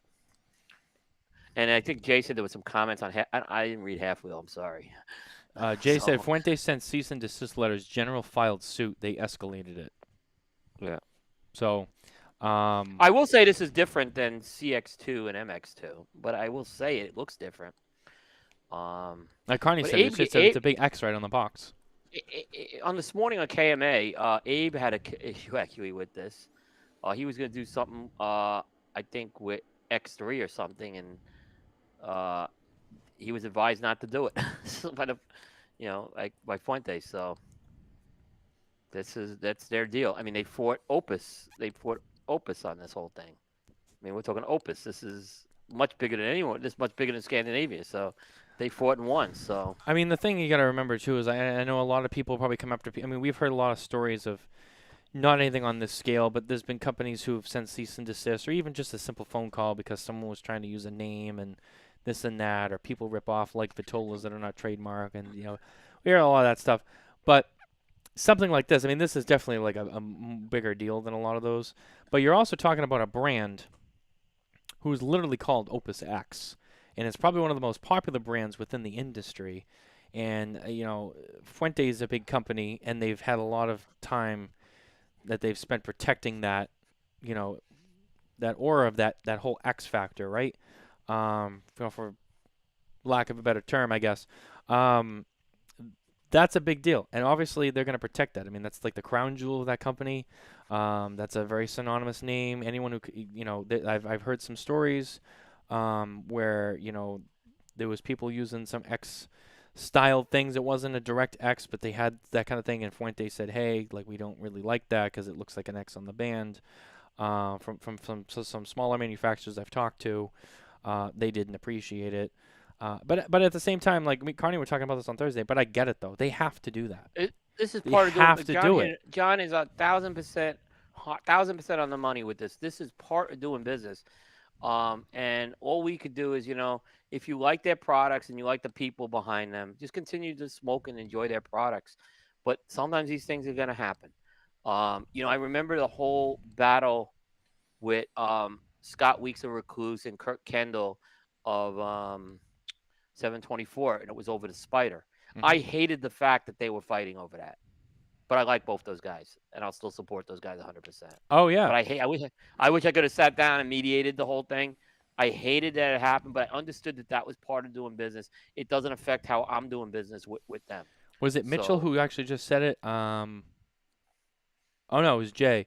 I'll bring this back up here. And it all kind of goes back to this. You have to protect your trademarks whenever possible. If you don't, you lose your argument down the road. yep, It's true. If you yep, let it fly and then you decide to fight it later, it's like, well, you didn't complain about it in the beginning when it first yeah, happened. yeah, yeah. I agree. He's I right. mean, listen, I'm very protective of Cigar Coop intellectual property, as people may know, and I have in the last year had a website taken down. And I didn't make a big deal about it publicly, right? But I did have that happen. Because they were using my photos, and they said, "Oh, it was one of these aggregator sites." But I'm like, "You got to license these photos. It's not like you can't. I'll give you a licensing deal. I'll give you a good price, but you just can't use them like because you want to have an aggregator site. So it ended up they didn't listen to me, and the site was taken down. Now, I think it was Carney on Thursday who mentioned, I think, did Fuente and then Jay brought up Mondavi. Was there a legal battle between them and Opus One Wineries over the Opus name? I mean, I believe so. Yeah. I I mean, think, Jay probably. I think, uh, I think, and Carney will have to fill me in on that because I know he's Well, watching. But I thought he mentioned yeah, something about that with the Opus One yeah. Winery, Yeah. Jay, just a quick point on my photos. It was like not tens, it was which is owned hundreds. by Robert Mondavi. Yeah. So maybe that's why Jay brought that up too. I think so. I Yeah. mean, Yeah. yeah, and I get it. Yep. Like I said, this is something that happens, and Carney's 100% right. It's part of doing business, Yeah. and and I think he Yeah. even made the point like, half the time, half the time, I these things happen, and it's not even the brand owners. It's like it's just their lawyers who oversee this stuff, and they That's file what I these did. things in the background, and then it's like, oh, Yeah. we filed a lawsuit against this company. Yeah. Oh, okay. It's the lawyers who Right. are being proactive Yeah. about it. Maybe. Yeah. I think that's exactly what happened here. Or maybe someone from Fuente saw it and they said, "Hey, let's take a look at this, guys, and see what you think." Now, so I'm sure that's what happened here. But again, I'm sure Fuente, doesn't want to have a huge legal battle here. I hope they settle this thing, but it's going to be a big battle if it goes to court. Jay You're gonna Davis, see a battle. 1995 until 1998 initially. Fuente couldn't sell Opus west of the Mississippi during the lawsuit. Okay. Yeah, Interesting. there was a. You're right. There was a temporary injunction filed on that. Yep. Interesting. Yeah, I Yeah. mean, I heard a rumor, I think it was last year. Someone told me that someone said that Prince's estate was looking at Prometheus and Fuente over the use of the name Purple Rain. But then I asked, I think I asked Liana about it, and she didn't know anything about it. But I don't know if that's true. I don't know where that started. But someone had said, "Oh, I heard that the Prince's estate was not happy of them using the name Purple Rain." You know, it's Which, like it's I, which is interesting because Prince never owned the name Purple Rain. Warner Brothers Studios owns the name Purple Rain, and because he was in, Jukebox, right? You'll know this. Prince was very protective of his music catalog. Very protective. yeah, he was more. Yeah, But but he had issues for Purple Rain. That was one of the things he said was, because someone asked him a question, and he said, Yeah. "I own everything but Purple Rain." He said, "I don't own Purple Rain. Warner Brothers owns Purple Rain. I don't own that." So he had no Yeah. control over Purple Rain. But I regardless, believe that's correct. but that name Purple Rain is still associated, with Prince and whatever in the movie. But I heard a rumor, and I don't know the legs behind it, but there was a rumor that someone over there didn't like that they were using the name Purple Rain. Now, Purple Rain's still in the market, and I haven't heard anything about it publicly, so I don't know how true that is, but that was a good point. It's like, well, what about the name Purple Rain? I go back. Here's what I'll just say. My dad drove Weird Al Yankovic. I got to meet Weird Al Yankovic. I've talked to Weird Al Yankovic when I was 19 or 20, and I remember the story where Weird Al said he always asked for permission. He said and he's been told no and he's been told yes. I don't know. I don't understand this. I don't know. I personally, I'm not trying to criticize Fuente, but when you start crossing these lines, I mean, I don't think anyone. If a music company created an Opus X music album, I don't know how they would feel about it. And I'm not trying to be critical. It's a question I would have. Why is it okay one way and not the other way? Is what I would say. Because I'm sure they wouldn't be happy about it either. Yeah, But again, I that's mean, maybe not. I may not understand the situation enough, so I'm not trying to be critical here. I'm not being critical on any side of it. I'm just, because I don't know it either. I just, it's Yeah. an interesting topic because it is something Yeah. we both don't know a lot about, but Yeah. it's stuff that comes up. People talk about it. And again, it goes back to like what John said. It's part of doing business. These are the things that happen in the background every day between companies and lawyers and stuff that goes on. That people fight over these rights to use certain names but like Jay said, trademarks are usually restricted to categories. And Dan, trademarks are obtained in industry categories. So it's like Warner Brothers may not have control over a cigar brand, but if you use it on any kind of entertainment sector, no, you can't have that. Maybe that's what happened. Maybe they did raise an eyebrow and they were like, well, you really have no skin in that game, so there's really nothing you can do. No, and if they put Prince on a motorcycle on the band or something, then that's a different story. I think you're getting into at that point. It's just a purple ribbon they have on the thing. Right. So so I don't think that's where you get in the whole trade dress thing as well. Right. There was a case. It didn't go to court. There was a cigar called the Reagan that was done by Ezra Zion in their early days when they were actually doing like real cigars, and they had a cigar called the Reagan. They did it to honor President Reagan.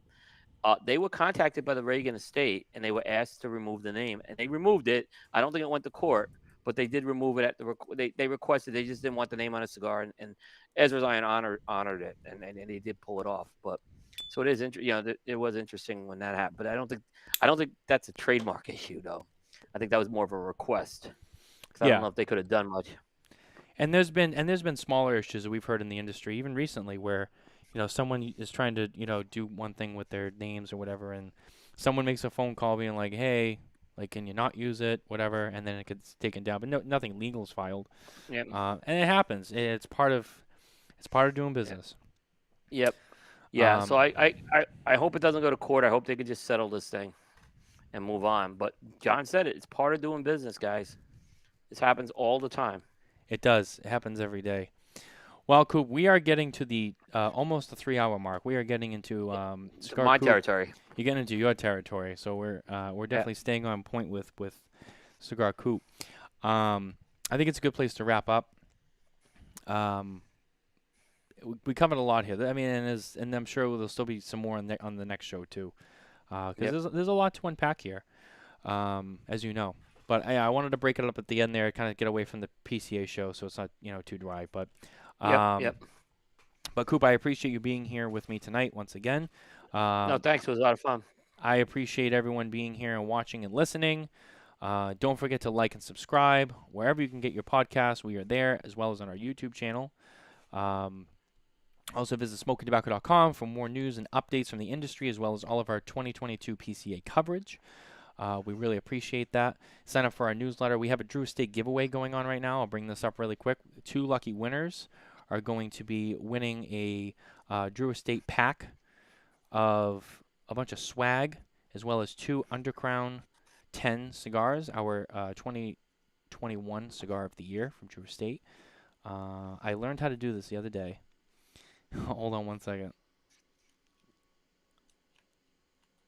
If I fail it now, I'm gonna feel like a dope, because I just You got figured through out a whole show without technical problems, It's not even the technical problems. It's desktop. Where is it? There it is.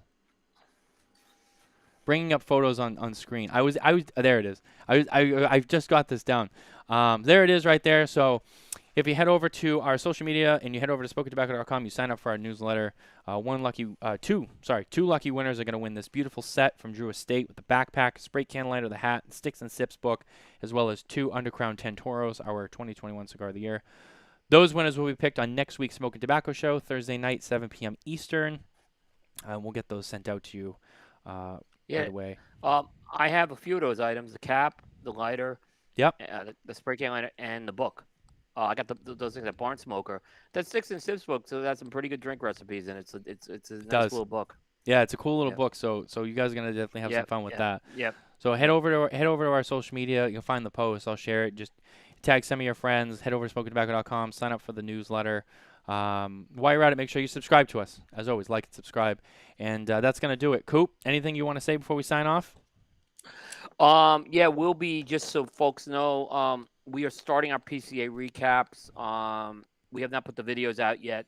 We've doing a lot of prep work with that, but our coverage is a little different. It's product driven, so there's a lot of product reports you'll be seeing, and then some of the booth reports where we didn't do the video, we're putting those out now, just so we have some continuity. But we should be starting next week the big video booth reports that will be going probably for the next 30 or so days. So we'll be doing the same.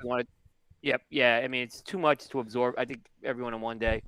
So like I said, it's a lot of work. Like we had to do our bumpers and everything, and we really wanted to get that stuff right, and we were all exhausted coming back. So, and we had to back up. By the way, we had to back up half a terabyte of data. Which we got a lot of stuff. Which I don't know. I mean, this is tough. Back up to we went with 2 hard drives this year, so I think we're going to go to another hard drive next year because I'm not paranoid. Yeah. So, yeah. So we'll see that, and then Thursday night, prime time, we have Eddie Guerra of Davidoff's going to be on Thursday night. So we'll be back doing the shows. We'll start to fire up Thursday. Excuse me. Sorry. Like I said, I still have that cough going on. Yeah. You don't have. Yeah. Yeah. The sorry. We'll be on with How About That Cigar Monday night at 9:30 p.m. Eastern, and Thursday night we have Sebastian from Cavalier joining us. Great on guest. the show. Yeah. So that'll be what we have Thursday night. So stay tuned for that, guys. We will see you then. We'll see you 2 weeks from tonight for Spare Notes. Take care.